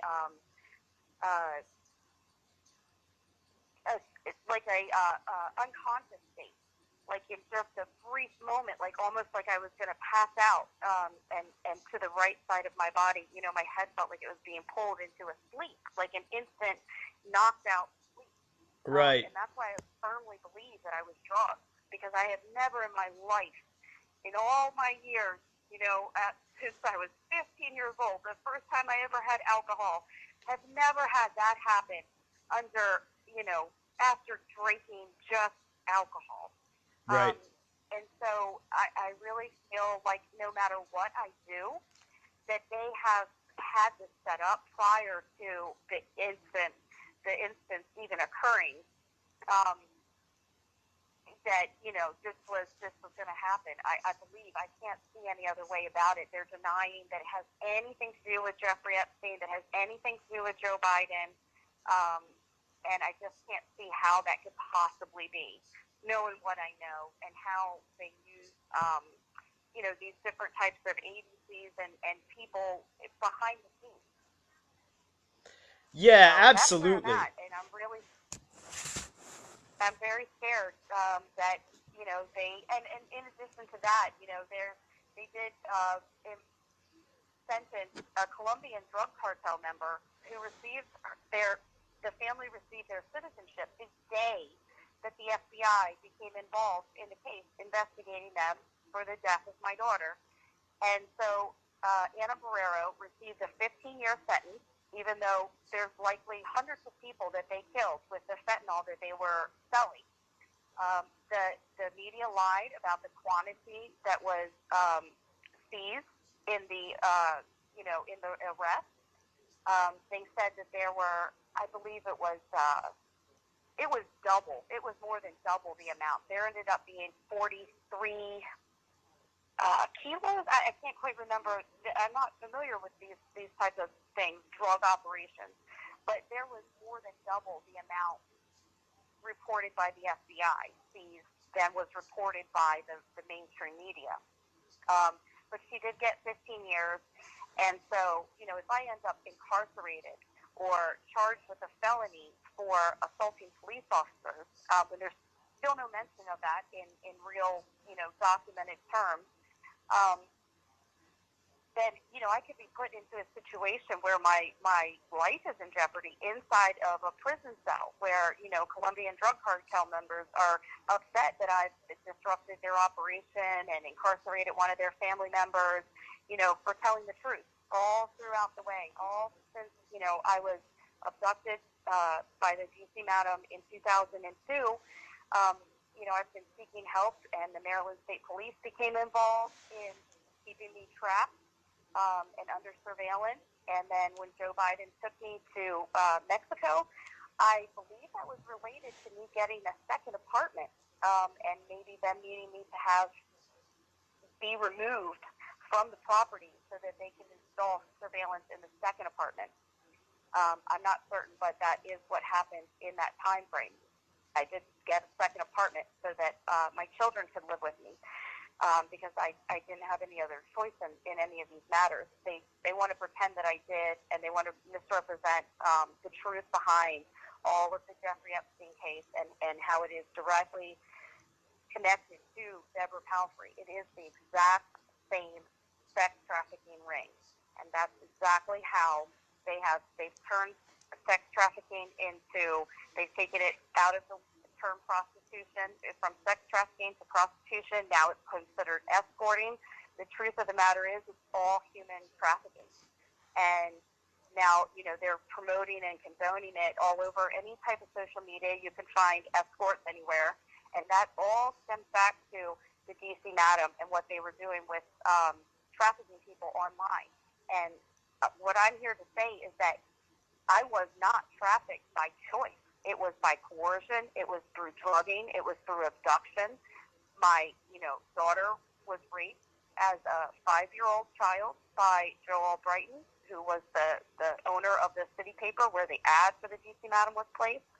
And so I can't see how this current case where there really hasn't been a crime. I haven't committed a crime. I was drugged, and they brought charges against me. I cannot fathom how that's not related to me speaking out about the truth behind this entire operation and how it relates to politicians that are in the White House right now, how it relates to politicians running for the presidency. It just defies logic. Well, it does defy logic, Jess. And another thing that defies logic is just remove, and you can't, because it's the basis of everything. Even if you remove the Epstein angle, the Ghislaine Maxwell angle, the Deborah Palfrey angle, the Joe Biden, the John McCain, the Stephen Miller angle, like I could go on and on and on. If you remove all that, then what do you have? You have like this drug dealer who allegedly, according to testimony, has drugged other women, and you blacking out and having been involved with some sort of attack allegedly on this guy who's a drug dealer out in front of the Food Lion, his friend who then just happens to be the manager of the Food Lion, and the police don't do anything to this guy, or they go and question him, and then he's right back out dealing drugs to sketchy people on video camera on Twitter for everyone to see. What's everybody supposed to think of at that point, Jess? Well, I assume exactly what's happening. That this it's a setup to get Yeah. to stop, everything. So at what point are they gonna? They also is. Yeah, just Can I real. mention this as well, because I kind of left it out of what I was talking about. Yeah. I filed for FOIA requests. I've done 2 weeks worth of solid, daily research and every waking moment to figure out how to defend myself against, a false accusation, and to produce the truth through evidence. And so, I had to research all of this stuff. And I filed FOIA requests with the Sheriff's Department. They've told me that the records that I need that will show proof that I reported that I believed I was drugged on January 25th will cost me $726.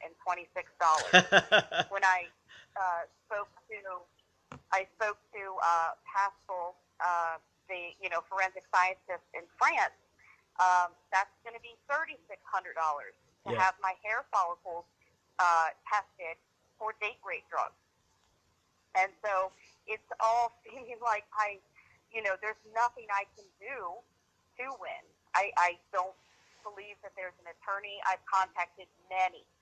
Most of them will not even return phone calls at this point. And of course, I'm being blamed for it, for speaking the truth and saying what I believed was happening is that the attorney that my handler hired, Daniel Miller, was working to put me in jail. And I have proof of that because he never even filed discovery in 2 weeks' time. That makes no sense. Right. Any attorney would absolutely do that immediately. That's the very first thing. That's what I've learned so far. And what he said was he was going to wait on information that they give him and wait on the quote unquote blood test, which now, as of I think it was Wednesday of this week, they said would be an additional 2 weeks. Is that accurate? Correct. So that's what he was going to wait on. Yep. So what he was basically going to be paid for nothing at all. Because he doesn't have to file anything. He didn't have to file any discovery. He didn't have to mount a defense or a strategy, which you already told him what the defense and strategy was. But which was, hey, there's no proof I was driving this car, and actually it seems like somebody else was driving the car. I was drugged. Well, we'll never know that or not. He didn't tell you anything about follicle testing. He didn't tell you anything about the different kind of test. He just basically told you, oh, there's no way we can know. So he was worse. He did worse than do nothing. He said any type of those drugs, the date rape type drugs, they won't show up in your system. So there's no reason to look for them. And in addition to all of this, the judge is keeping me from seeing my own child who lost his sister. He lost his father the following month. He is, going through the worst period of his life. And I am being prevented from being in contact with him and being able to be there and be supportive of him at this point in time because of this court case.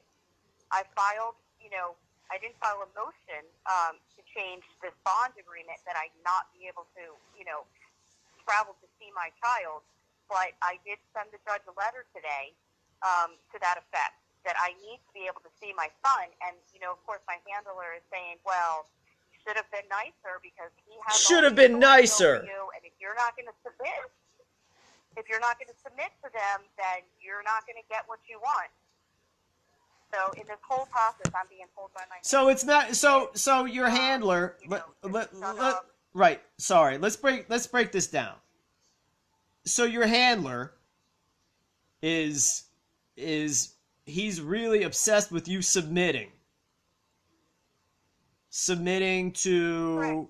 And what? throughout this process, But let people submitting to their will. right, but let's hit some key points. Okay, number one is if anybody knows what happened, they are hiding that truth from every party, which under their system must be informed. Is that a good, accurate statement? Yes, that's correct. My handler said that he does believe I was drugged. Okay. I don't know where he's gathered that information outside of my own testimony to him, but he says in his own words that he believes that is what happened to me. Right, but what I'm saying on top of that is the people you ought to submit to, they're not even abiding by their own stacked rules. So all the odds are stacked against you, and even knowing that, there are things that they must do under the law, which is the Brady principle, the Brady the Brady Act, all that other stuff with the Brady versus Maryland. They got to let you know if they know that you did something, and you don't even have to ask them. They got to tell you, and you're even asking them, and then they're telling you, "Oh no," and we won't know anything for weeks, i.e. the blood test. Right, or if you want evidence that you know exists, the evidence that you do know exists will cost you close to $1,000. Right. And why is that? Why the exorbitant? Because when one reads FOIA, it's very specific about saying it has to be affordable. You cannot use exorbitant pricing as a means of keeping information or actions away from the public. Right? You've read the FOIA statutes. That's exactly what they're doing. Right. But that's exactly what they're doing. Exactly. And the problem with that is, in my experience, and I've filed for close to 100, if not over 100 FOIAs in my lifetime, that every single time, and they'll do some crazy stuff. Like they'll send you like 5,000 pages of documents, and it's just 12 pages repeated over and over again to overload your computer system, to crash it. So basically they send you a FOIA bomb to crash your computer. But every time, before they even do anything like that, they will always, 100% of the time, attempt to charge some extortion rate for information that is free, that costs nothing to produce. Nothing. So so they're not even operating under the rules of discovery, which is mandated over and over again, and they put it out to the public so the general public can see, like, oh, they can be their own, they can be their own lawyer to a certain extent, where they know, hey, I know about discovery. I know if you're going to charge me with something, you got to tell me what that is, and you got to show me all the evidence you have. And if I ask for something, you got to tell me, and one thing you can't do is say it's going to cost a lot of money. But that's exactly what they do. So it's always a kangaroo court. So you're supposed to submit to this kangaroo court. And what I was going to ask you maybe 10 minutes ago is, at what point is somebody going to put their foot down and say hey, something fishy's going on here? Maybe we need to look into this guy, Coy, who is dealing drugs out in front of the Food Lion, where he's friends with this guy who's an alleged victim of the assault and also has the same last name as one of the arresting sheriff's deputies. Am I going off on... Correct. on some wild conspiracy? No, this is all true. This is all. I mean, it's a wild conspiracy, but it's a true conspiracy. It's a wild conspiracy. It's actually happening to me. Right. But that's what's happening. It's happening to me. And right. What happened was my memory was jogged when I saw Jeffrey Epstein and Andrew Windsor in the news, and I remembered that they were the first two that I was trafficked to by the DC Madam. My car was hit. I called the FBI. I did everything I was supposed to do. I made the report. I said these Right. were connected to the DC Madam. They took the report and absolutely, they contacted me many times, but just disregarded the information, said I had to provide evidence of it, and I'm certain they have the evidence of it, that they already know this is a fact. Yeah, because they have the tapes. And my car was hit. My car was hit during the trial of Jeffrey Epstein in New York, and it was by a government employee, the USAA insurance team. 90 seconds. So I was out of transportation for a month. They refused to rent me a car. They refused to fix the car. They ended up sending me a check for $2,300. It's still not fixed, but I can drive it now. So then what happened is I put up a video on YouTube in fear for my life because of, having my vehicle hit, realizing that the FBI is not investigating this 60 legitimately. seconds. I was afraid, and so I made that first video in a very real state of fear for my life. And I was contacted within a few days, I believe, by a news organization called True News that are in Florida, and they were asking me for the evidence, and I told him everything that I had. A signed Bible by Jerry Falwell, who is connected to the federal agent that abducted me through the DC Madam. When I started to fight back, against what was happening, I was abducted for 2 weeks by this person who has contacted me, made a death threat, had relatives move in onto property adjacent to my own. I know this is a lot to 10 seconds. all at once, but these are also pertinent facts. So I went to the news agency in Florida rather than giving them the evidence online. They told me that what I possess right now is the smoking gun. I showed them all that evidence. They paid for my hotel. They recorded 2.5 hours worth of testimony. A lot of it was about Joe Biden. I gave them very specific details, bank account information, flight records, the location that I was taken to in Mexico by Joe Biden. All the events that occurred that I could recall at the time were recorded on video. As soon as they had that video, they kicked me off the property. They put out a public memorandum libeling me. In that, they say that I burnt them, but they never specify how. They claim that, I'm still a victim of trafficking, that I'm actively involved, but that there's no evidence to prove any of my claims, even though, they're stating that they believe me. And so that's where I'm at with it all. I don't see what else I can do but to speak out to the public, and I don't know how much good that's doing. I have about 6,000 followers on Twitter, and that's not a lot compared to the number of people in the United States, and with what's going on, if I'm incarcerated, it will just be forgotten about. And at that point, the Colombian drug cartel members that, are upset about their family member being incarcerated for 15 years may get at me, and I may just, be murdered, and that be the end of this story.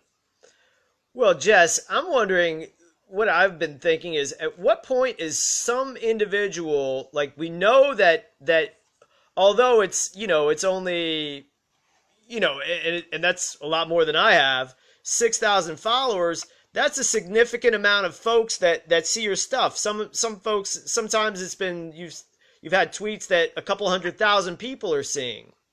So, and we know that the Commonwealth's attorney is watching. We know that attorney Daniel Miller was watching. We know that your handler, who basically is hanging on by a thread and, is keeping his name out of all of this by being your only financial support, at some point, somebody has to stop and say, okay, like we can't go forward with this. Like you're going to have to, my thoughts are, to cover things like you have filed complaints with the Bar Association, correct? Correct. I filed a complaint with the Bar Association. Okay. And so at what point are these yeah. I also Go ahead. Yeah, I also filed a motion. I filed a motion to dismiss, and Right. I disclosed my handler's first and last name, the federal agent who threatened my life for speaking out about Jeffrey Epstein and all of these people related to the DC Madam.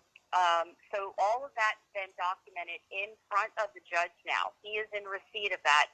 It's been stamped by the court. The Commonwealth Attorney is in receipt of that. Yes. They all have that in black and white on paper. So you can't condense everything. One can't condense every. As of March 4th. Okay, as of March 4th, he's in receipt of that motion. That lawful motion for dismissal. Yes. Right. And correct. So when you gather up all of the evidence up to this point with your case, it seems obvious that this guy coy drugged you. And you have put out there video, hey, we made the allegation that this guy's a drug dealer. Now, he told you that, correct? He did. He told me that he sells marijuana in large quantity to the local smaller distributors of marijuana. Well, I think we saw one of those things. I know, but given one, my experience and talking to the police, there's heroin, being distributed here, so it's more than likely he's also selling those type of drugs. Right. He does not sound or look like. He does not sound or look like. I don't prove. Right. Okay. Let me get this out real quick. Sorry for talking over you. He does not sound or look like someone who just deals cannabis. He does not fit that profile. So, his home is within walking distance of the Food Lion. It's one of the closest residents to the Food Lion. Right. So he deals drugs using the Food Lion. It's not rocket science to figure this out. And there's video. If you want to watch this video and say something else is going on, but I mean, I know what a drug deal looks like. I'm from Richmond. So like, I know what a police-run, drug-front, drug deal looks like. And I don't have anything to do with any of those demons. But yeah, I know what one looks like. I seen it. I know, I mean, back in the day, when I would call out all the Army intelligence agents and FBI narcs and freaking police snitches, I've never been wrong about that. I know who the snitches are. I know who the narcs are. And it's not hard to see. So that's what we're dealing with here. So at what point is somebody going to stop and go like, hey, why are we making such a big deal out of this case? Why are we going to go down with our front man, Coy, drugging this girl? But it's all a big coordinated plot. It's not just, hey, this guy randomly was like, hey, I'm gonna drug Jessica Collins. I'm gonna talk to her about, the tattoo work that I do. I'm gonna drug her, and then my best buddy at the Food Lion is gonna say that she assaulted him, and then the cops are gonna be like, oh man, she assaulted me too. And, oh, DUI. Do we see her driving drunk? No, she allegedly told us. Okay, where's the recording of that? And in the same report that they said you admitted to driving a vehicle, which seems unlikely in a stupor. It seems like you were in the passenger side, or somebody just knocked you out of the car, like this guy who drugged you, Coy. And then the next step is what? You're unconscious, but you're viciously attacking other people? And you're, even if you were sober, like you're a small woman, and these are presumably grown men that are, I mean, back in the day, people would be embarrassed by that.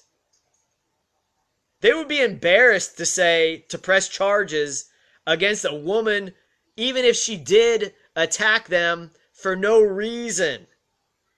What a joke. What a freaking joke. I'm not saying that's what happened. I'm saying that's not what happened.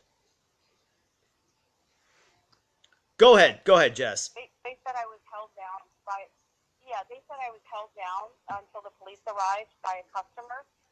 But that customer doesn't provide any testimony. It seems, that removes responsibility from the store manager, holding me down.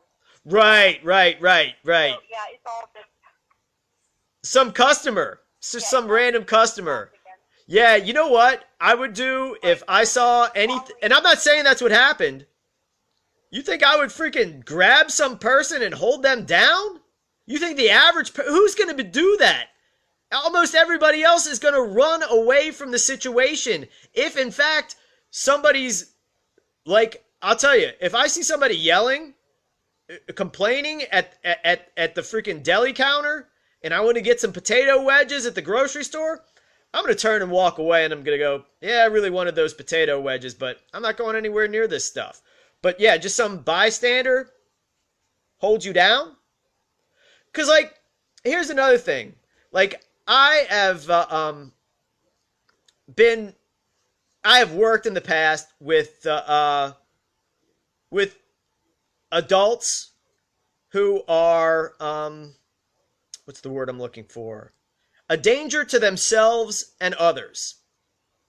And so we used to get taught these techniques called MANT. And that is basically like, a holding technique, or a group of holding techniques to be used in order to keep an individual from harming themselves and or harming others. So, as somebody who'd been trained in the past on that, if somebody goes, hey, there's somebody going crazy there, it's a woman, and you hold her down. Be like, hold a woman down? Are you crazy? Are you crazy? Who would do that? Who would do that? Well, I mean, you're in a grocery store. Did you break glass? Did you cause a cleanup on aisle 12? Anything like that? No, I believe I was there trying to get help. Right. Of course.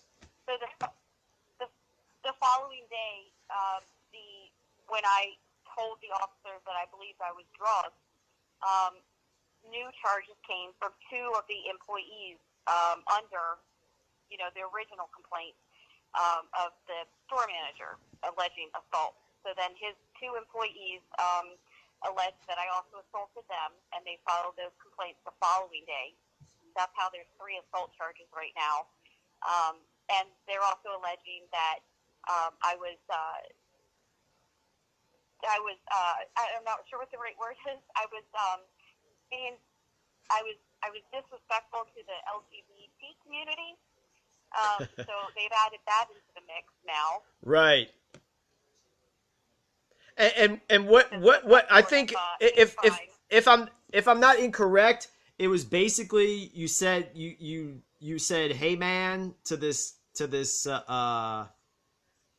like masculine looking woman.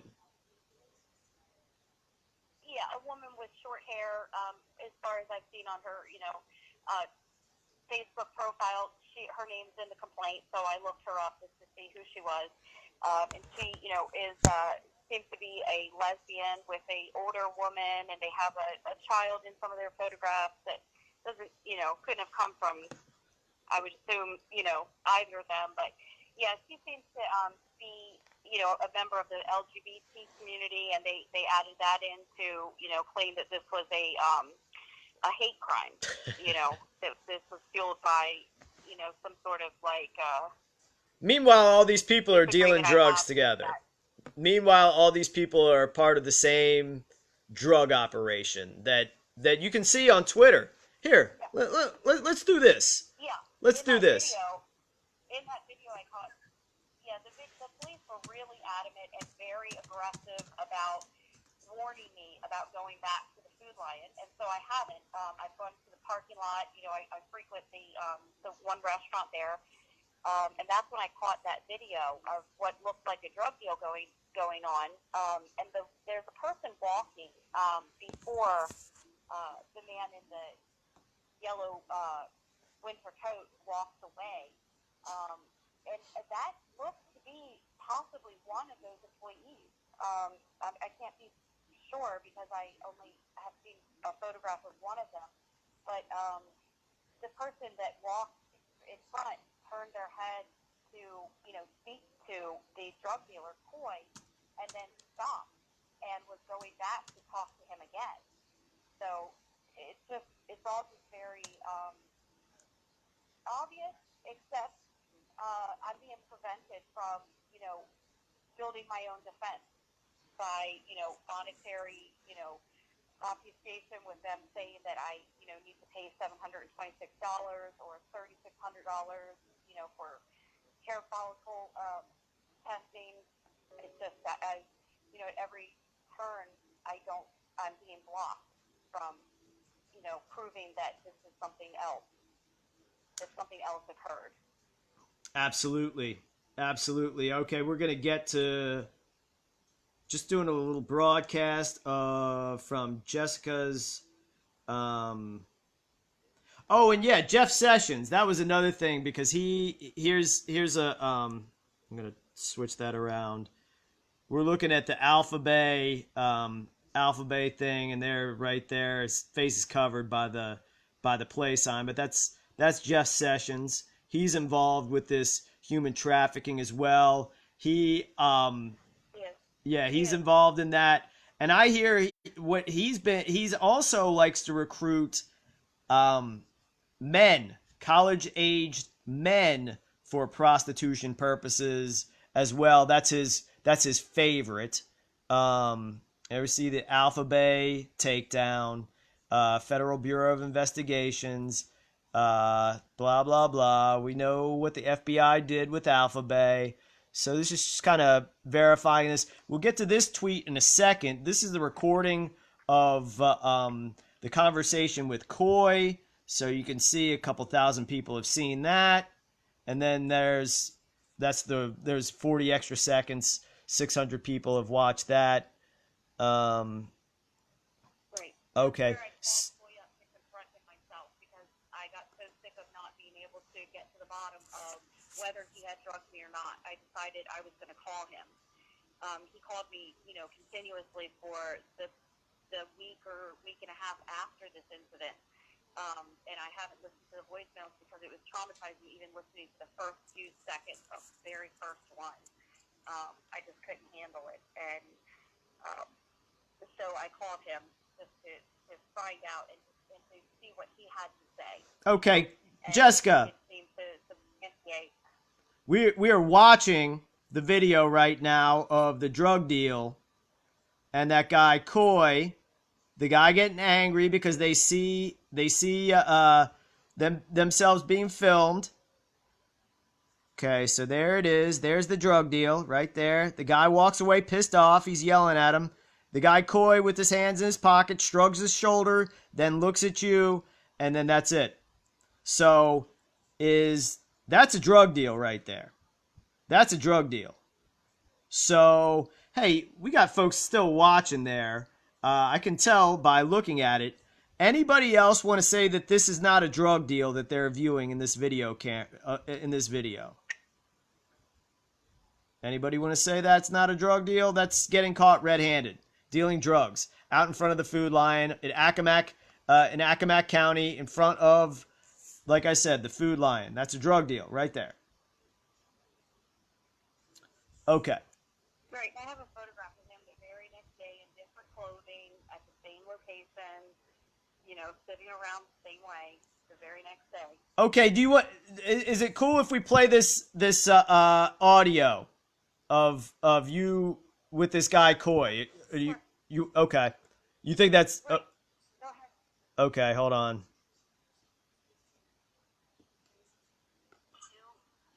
I'm gonna start it over. They just, for some reason, always have it defaulting on mute. This is Jessica Collins. Do you know who I am? Think so. Yeah, do you remember me?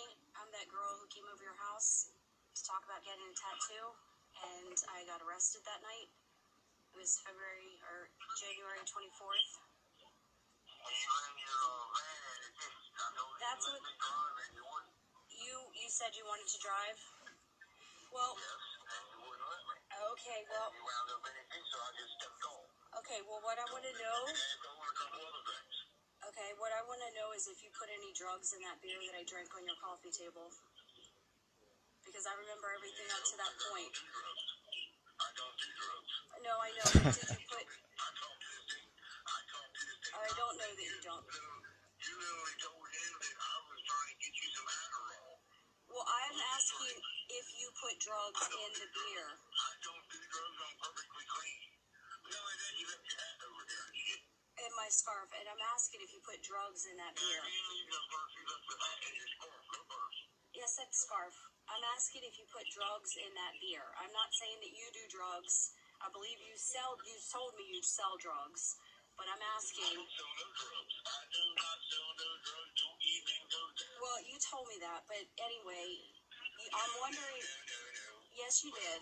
Okay. Well, anyway, what I want to know is if you put drugs in that beer, because I remember everything up to that point. You were drunk on And it felt like I had a little bit of vodka, not enough that I would be Well, whatever happened to you that night is on you. inebriated. Put that shit on me because I don't put no drugs in my fucking beer.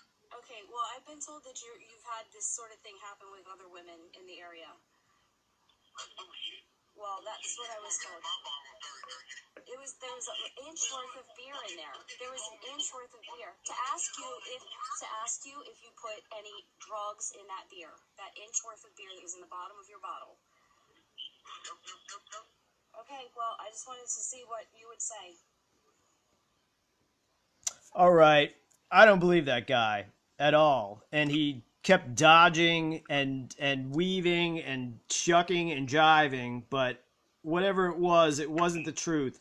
And if he's not dealing drugs out there, then what the hell is that doing that looks exactly like every kind of sketchy drug deal that one could ever see?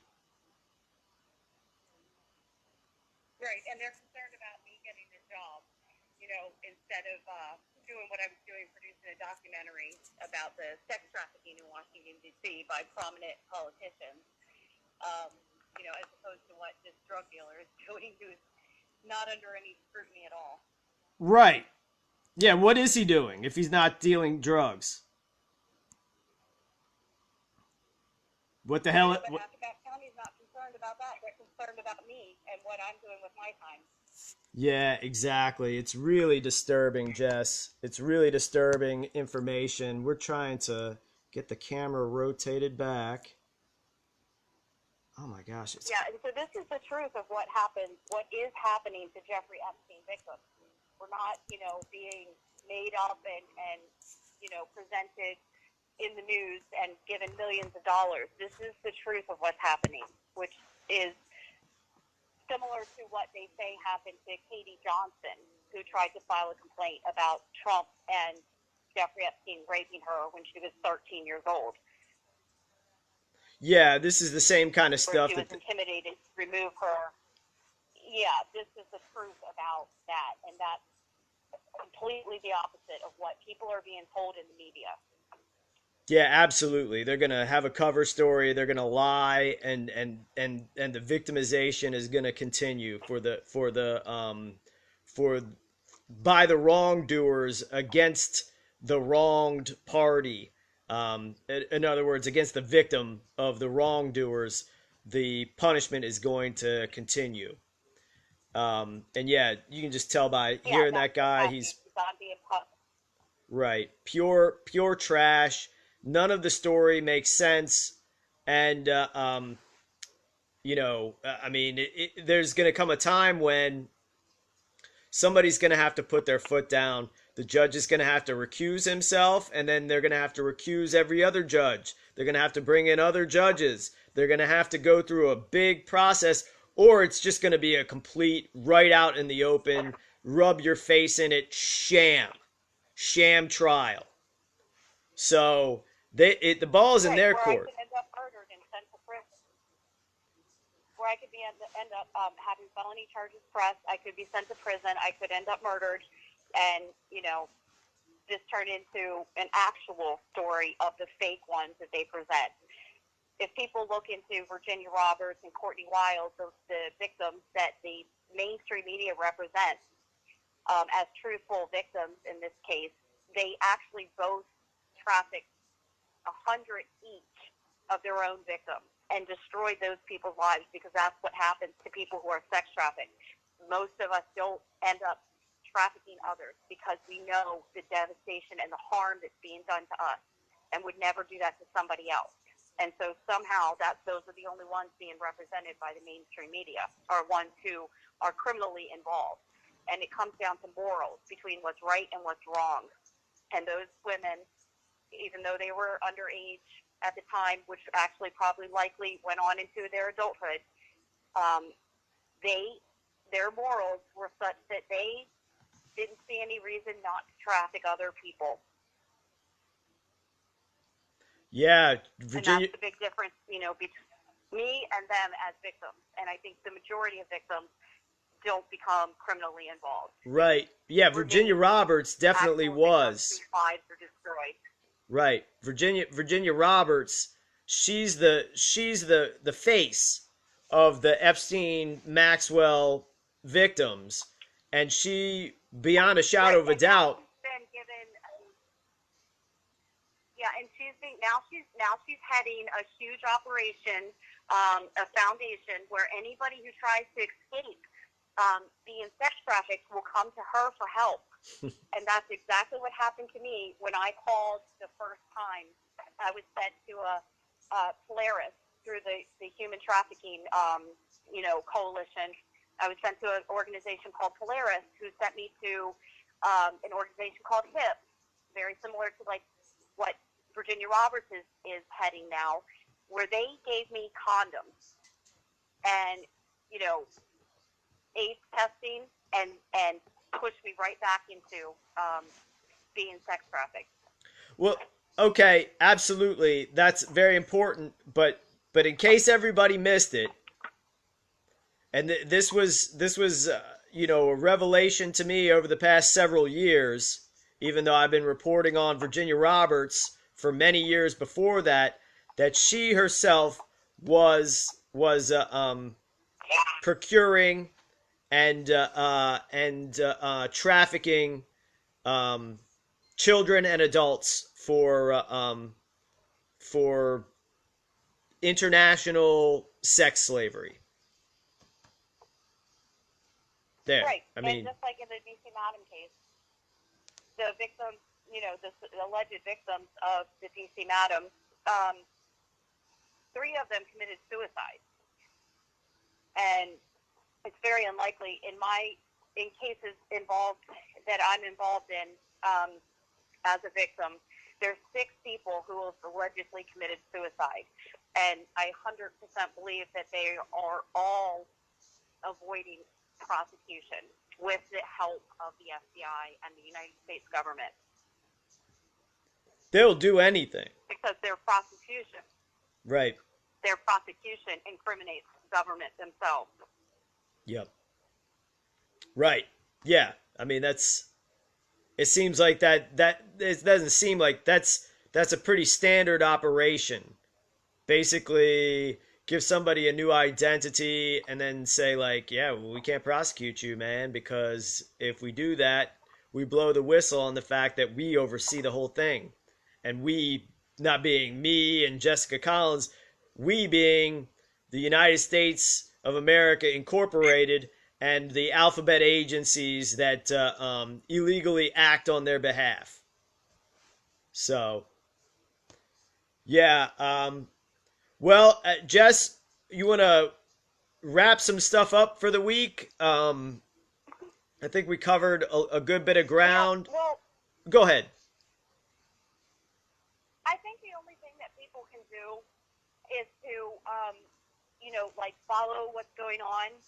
Everything the only means that I have to distribute the information to the public is through Twitter. So my Twitter is at MIGNITEMJ. That didn't come through clear on the broadcast last week, but outside of just people being aware, maybe contacting the courthouse themselves to let them know that their people are watching this case and that it's not being silenced like they would prefer. I think that's the only thing that people can do to help. I mean, there's a lot of other things, but it's intrinsic, investigations, and most people don't have access to that sort of thing. I don't myself. So that's the only thing I could ask is that if people, are really concerned about what is going on with the Jeffrey Epstein case, to keep an eye on what's going on with this court case and me and how they're attempting to silence me. Yeah, because whether Jeffrey Epstein is dead or not, or whether he's on some beach in Israel or with Ghislaine and Maxwell and all that other stuff, Joe Biden is as much a part of this network as Epstein is, and they just have different roles in them. Baldwin too. Alec Baldwin, yeah, Right, and Alex. Yeah, all of them. Somebody who was tracked too. Jeff Sessions, we talked about earlier. Yeah, absolutely. So there's a double crossover with Jeff Sessions and Alpha Bay as well, with the Jeff Sessions connected with the DC Madam as well. Right. Yeah, and they did that entire investigation without my knowledge. I mean, they never informed me about, the information that I gave them and what came of those investigations, which was the shutdown of Alpha Bay. But they can't admit, that I was the one who gave them the information, because that, gives me credit, and then that outs their whole operation and their criminal involvement. Well, you don't get anything beneficial. You just get the garbage. So that's they can't change that relationship. So they can't go like, oh yeah, she's the one that it was their operation. You were just telling them you knew that what their operation was, and then they go out and trot out with Andy McCabe and Rod Rosenstein and Jeff Sessions and act like they had done all this investigative work and the humans on planet Earth are safe from this nefarious operation of the dark web, when really they were running it themselves. That's not what happened at all. They weren't doing any investigation. When I made the claim that this is where these drugs came from, that's when they acted on the investigation. And 2 months later, shut that operation down in Thailand and, arrested a bunch of people. That gentleman, I can't say gentleman, but that person, he also allegedly committed suicide. One of the drug dealers in the United States. Hey, names if you got them. Right. Hold on, Jess. Hold on. Names if you got them. Like, because for Theodore Cleaverod was in the United States in North Carolina in Greenville, and he was studying to be a doctor, at the University of South Carolina. And he was a drug dealer. He was one of the distributors of fentanyl, of, one of the hundreds of thousands of people, hundreds of thousands of people died within, a year time from these type of distributors in the United States. And through what happened to my daughter it was revealed by me giving them the information saying this is where the drugs came from, because me and my daughter did have a close relationship, and she did feel comfortable sharing that information with me. Not in a state of approval, but in, just an open dialogue between us, and trying to, remedy our difficulties. So they went to South Carolina. The Portland police went to South Carolina. They arrested the 2 drug dealers. One was a Colombian from Borgata, Colombia. The other one was Theodore Kleberod from an area near Russia, studying here in the United States to be a doctor, and selling drugs that are killing, 100,000 people in the United States, arrested and allegedly committing suicide in the jail in a brand new facility, where I'd assume, architects are kept to certain standards where that should not have been possible. So the investigation went from South Carolina to Thailand, to the owner of the website, where Alexander Cases, C-A-Z-E-S, Alexander Cases, who was from Canada, was living it up with all kinds of, Ferraris and hotels that he owned and mansions. He also allegedly committed suicide. His own mother, in articles, states that there is no way that her son committed suicide by hanging himself on a doorknob in a jail. So that's the other 2 people outside of Jeffrey Epstein, the D.C. Madam, Brandy Britton, the naval officer Dickinson, Rebecca Dickinson, also allegedly committed suicide related to the D.C. Madam case. So that's 6 people in cases related to me who have allegedly committed suicide and also avoided prosecution in doing so. Right. And I have clear evidence that, they are not dead, that they're being protected by the U.S. government themselves, and that I'm being persecuted for making these facts known to people because I have direct knowledge and firsthand experience as a witness and victim. Absolutely. There's overwhelming evidence pointing to that. So we didn't get into Melania Trump. Do you want to like maybe close out on Right. Melania, and then we'll give you one. We'll maybe give numbers that folks can call and contact information and stuff like that. But there was some curiosity about Melania Trump and her role with the D.C. Right, Madam. I completely forgot about that. Right. While I was being trafficked in D.C. In the year 2003, this was, it was a few months after Jeffrey Epstein and Andrew Windsor, there was a woman, who claimed that she was a journalist from France, and she spoke multiple languages. She was highly promoted, and you could tell it was artificial. People would, recommend her. And so I just kind of stayed curious in recalling, my past experience and trying to gather any information I could remember. And I remember that person sticking out to me. I do know her name. I won't share that now, just because I'm not really sure what to do with it. I'm not sure what good it does to share it. So I looked into, seeing if I could find any remnants of her old website and whatnot, and I did find that. And I gathered the photographs. I shared one of them with you, and you confirmed that it looked to be Melania, that it could possibly be the exact person. Yeah. And I've done more comparisons on my own, and it really does appear to be her. I can't say for certain, but I would bet every bit of money, that I've ever all right. So that's her. There okay. was also another individual that looked like Virginia Roberts, that went by a name, and she was only there for a short time in D.C. because she wasn't really accepted well. People tended to not like her personality. They said she was immature. Jess, let's. And so she came on the scene and off the scene quickly. Okay, so it seems like let's get back to Melania Trump, and yeah, it does seem that Virginia Roberts may have been around, being trafficked around as an escort. in 2003 around the DC area. But with the picture that you showed me and my grasp of what you told me, yes, this person, whoever that person is and whatever she did, you're filling in the blanks with me.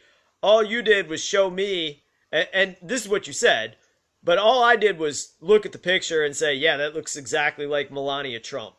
You know, they look like the same Right. individual. And so, Right, and other people confirmed that that's their opinion also. And so if that was Melania Trump, what she had stated publicly back then in 2003, it looked like she began to be trafficked in 2000, in the year 2000, approximately April of 2000. She also has a very keen liking for horses. So if that matches up with, Melania's any known facts about her, that would just be more evidence that that is the same person. And that's what I had planned to do, was to distribute that information prior to current court cases that I'm involved in. I started to discuss the fact that I had those photographs and a recording of Hunter Biden and a photograph of his bottom half. right. Well, there you have it. I mean, that's it's fitting in, especially with Joe Biden. His behavior in public, it fits in with the information that you and others have stated about him. It's not a big leap to think that this guy who can't keep his hands off and is constantly sexually assaulting almost everyone he comes into contact with, it seems like that fits in with the pattern of the way this guy is in real life. And that's exactly my real life experience with him. He actually tried to leave me in Mexico because he wouldn't stop holding my hand in public. And I was very upset by it, very uncomfortable. Like, in my stomach, it was making me queasy and upset.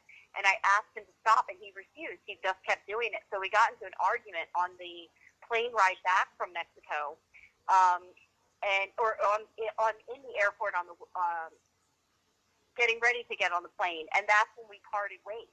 He tried to leave me there, and he said to me verbatim, "Good luck getting back without a passport." Wow. And so the money was transferred to me, not in cash, but through my bank account, about 2 weeks after he took me to Mexico. Okay, let's read some headlines. And True News said that they could absolutely get those records, even though they're almost 20 years old. They were 100% confident that they would be able to access those records. And I'm sure they did. I don't know what they did with them. Well, I mean, I think it's investigations with or without me, and they could jeopardize my funding coming from my handler. right. Regardless of my cooperation. Right. Okay. So, lots of folks out there talking about Melania Trump as an escort. Questions linger about how Melania Trump, a Slovenian, let's see, this is Washington Post, like I said, how Melania Trump, a Slovenian model, scored the Einstein visa. That's, obviously that they're trafficking. Daily Mail retracts Melania Trump escort claims, but that means that they had made them in the first place. Right. Also, Wayne Madsen, who's a reporter out of D.C. who currently lives in Florida, he reports that she's an escort. And he also has, like, the inside scoop about the D.C. Madam. The people he left out was Andrew Windsor, Julian Assange, and Prince Andrew.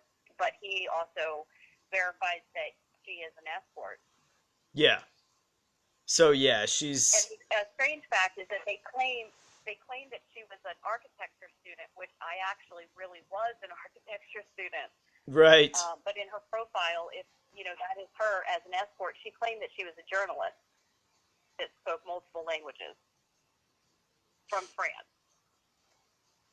Yeah, they're really crazy with their lies. All right. Okay. Any final information? We're getting on almost 3 hours of broadcast now. So, anything? Right here. Thank you for taking the time. I Of thought it was course. important to update. Anytime. About what's I was going on. I was happy you did that. I was hoping you would call up. And I really appreciate you putting the information out because nobody else is willing. It makes you wonder, doesn't it? It makes you wonder. I mean, you know, so much of this stuff is like, it's verified. It's verified. Your association with the Alphabet case, your association with the DC Madam, you being the first whistleblower, connecting the dots between the DC Madam and the Epstein case. You know, your handler being, you know, a high-ranking, you know, Air Force official. These crazy things where it seems like, you know, an entire, you know, county government is just ganging up all against you, and using snitches and, you know, grocery store clerks to freaking, you know, get their stuff done. Reminds me of like Apocalypse Now. What was it? Your errand boys sent by a grocery store clerk or something like that.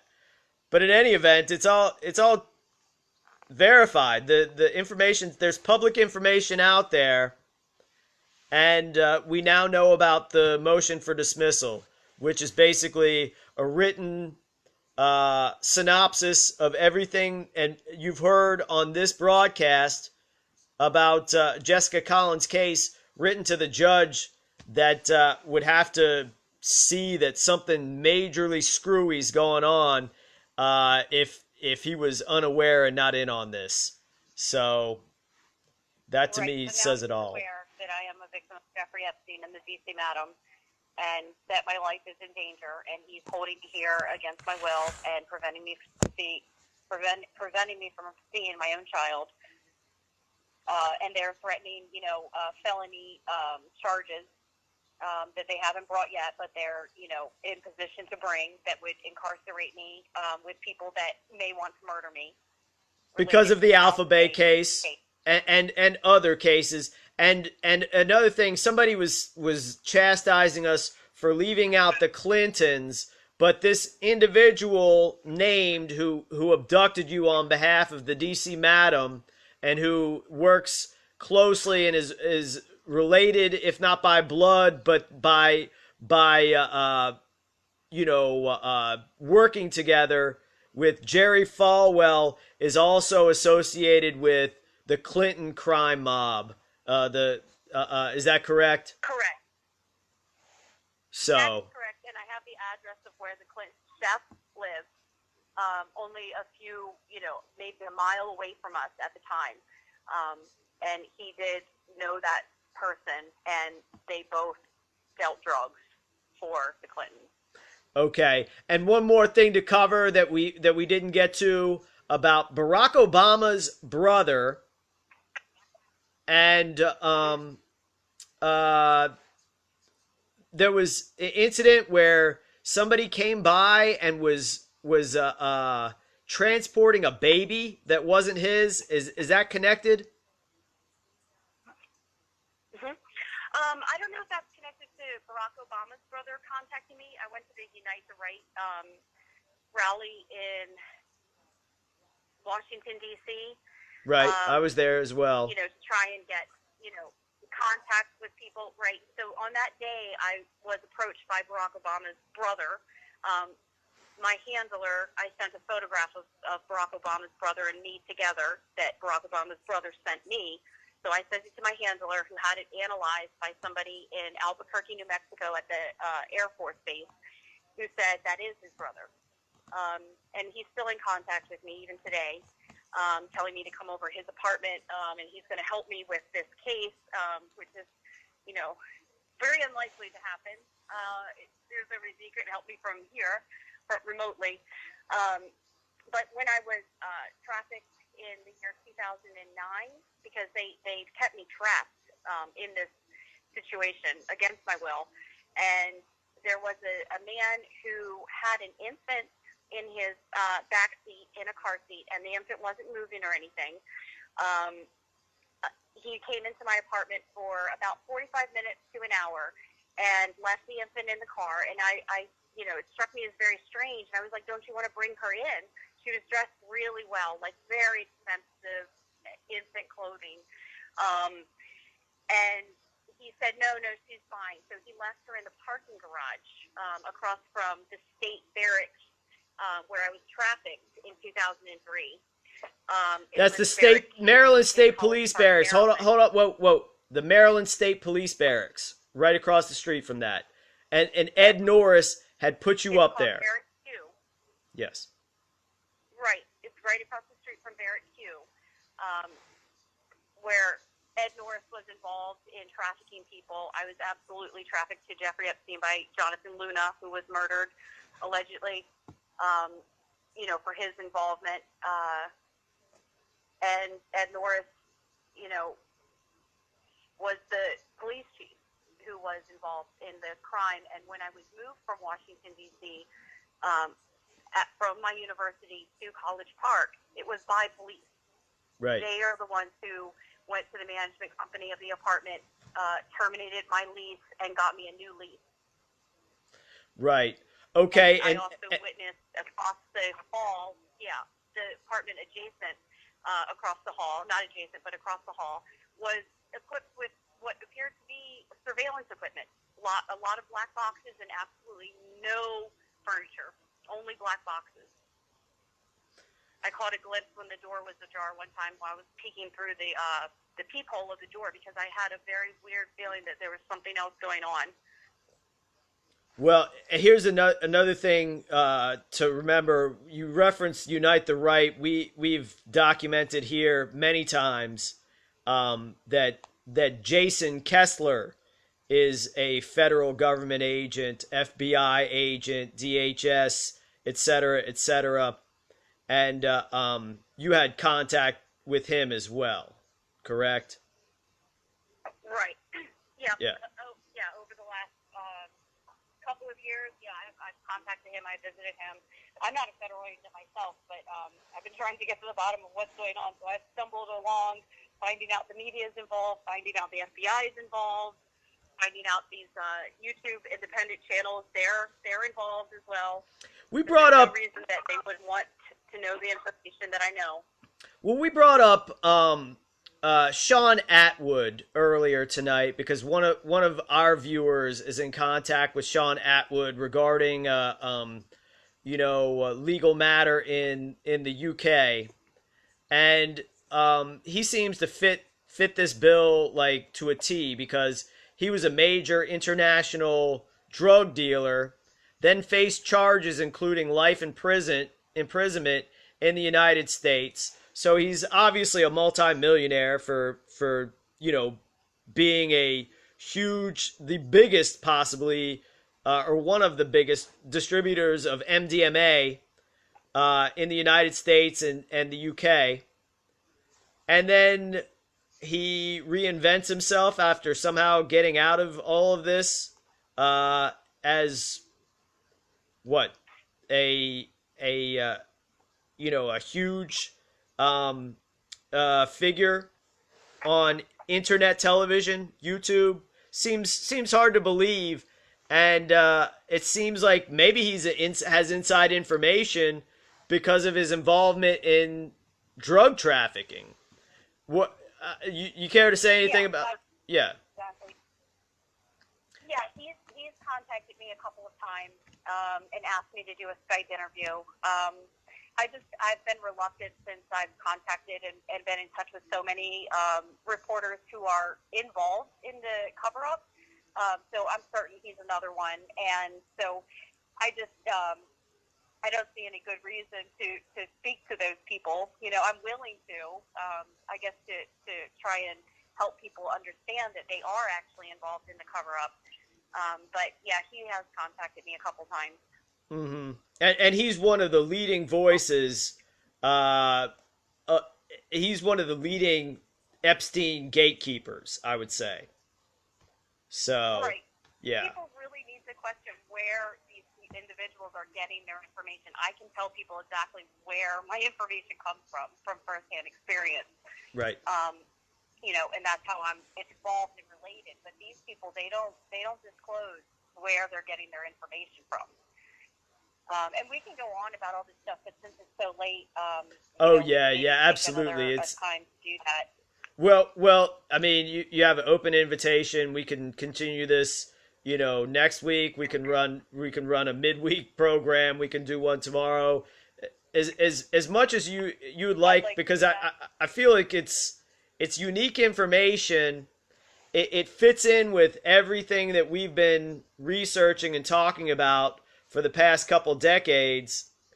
And it seems like although everyone's scrambling to get the story, they seem to be doing something other than publicizing it or informing the public about it after they receive it.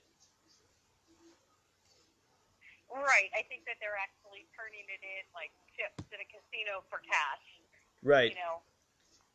And promote, furthering their own livelihood. Certainly. So, there's other aspects of things I wanted to bring up, but they're just slipping my mind right now. But well, we'll think about it. To keep documenting this information because my life is in jeopardy, and I knew that when I started to speak out about these issues that I could end up dead.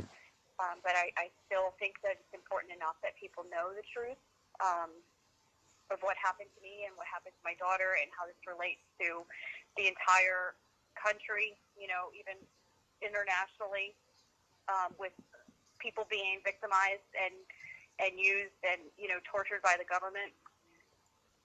There's more information that I think we should cover before anything is likely to happen to me.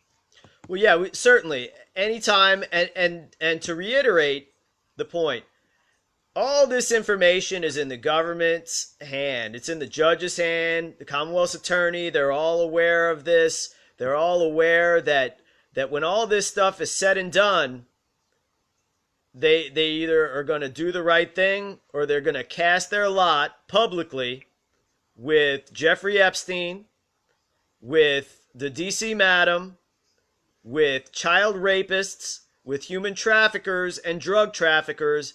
And, when somebody does a Google search for these people's names now, it just probably comes up what they do for a living. But if they don't act and they don't do the right thing and they don't do what their job is simply, then what else can be construed other than that they are involved in every sort of way? I don't know. Yeah, and it's also related to, through the drug trafficking, related to hundreds of thousands of American deaths. Right. People that died that are just being forgotten about. Absolutely. Suffered, Absolutely. So it's you wrote the lawful case for dismissal, saying what they're involved in, and if this judge didn't know beforehand, he knows now. So correct. Yep, they've been informed that I'm a victim of Jeffrey Epstein. I provided all the correspondence between me and BBC reporters, Storyful reporters, the memorandum from True News. They're in receipt of all of that information to verify that I am a Jeffrey Epstein victim. That I believe I was drugged by this drug dealer, and they know everything. It's documented now. absolutely. All right, Jess. We'll talk to you soon, and we're gonna close out the show tonight. Thanks to Jessica Collins, of course. Actually, one more time. What's your website? It's www.jessicalee, which is LEIGH, Collins, COLLINS.com. Okay. And your YouTube? And I paid for that subscription for 3 years. So if anything happens to me, that information will remain on the internet for 3 years' time. Okay. YouTube is Jessica Lee Collins. I don't really know how else to describe that. Okay, panel yeah, where I Jessica put Lee the video Collins. up. Yep. And subsequent videos, because I was concerned, the public was concerned, and I didn't want to leave them hanging and to be worried about me. So I made other videos so that they would know what was going on. And things have just gotten worse since then. And it's really difficult to get any more videos done with the stress that I'm under and the research that I'm having to do to try to defend myself and keep myself from being incarcerated. Falsely. And your then, Twitter. On Twitter, that's where Twitter is at MID. NITEMJ. I know when I was listening to the audio last week, it was inaudible. I couldn't hear me speaking the Twitter handle that I use. But maybe we can somehow distribute that so that people can see it with their eyes. Okay. Yeah. I'll put a link. I'll put a link. That's the only outlet I have is Yeah. Absolutely. Surrounded by government, agents and, being persecuted by the local police and county judge and district attorney. It's disturbing. The only outlet that I do have is Twitter, so I post on there regularly. Absolutely, and people are watching too. All right, Jess. Well, hey, I will. I'll talk to you soon, and we'll have you back on ASAP, and we'll just close out tonight's show. Thank you. Saying thanks to Jessica Collins. Thanks to Clifford Eberhardt. Thanks to everyone at home for listening and watching. And we'll be back next week. Peace and God bless.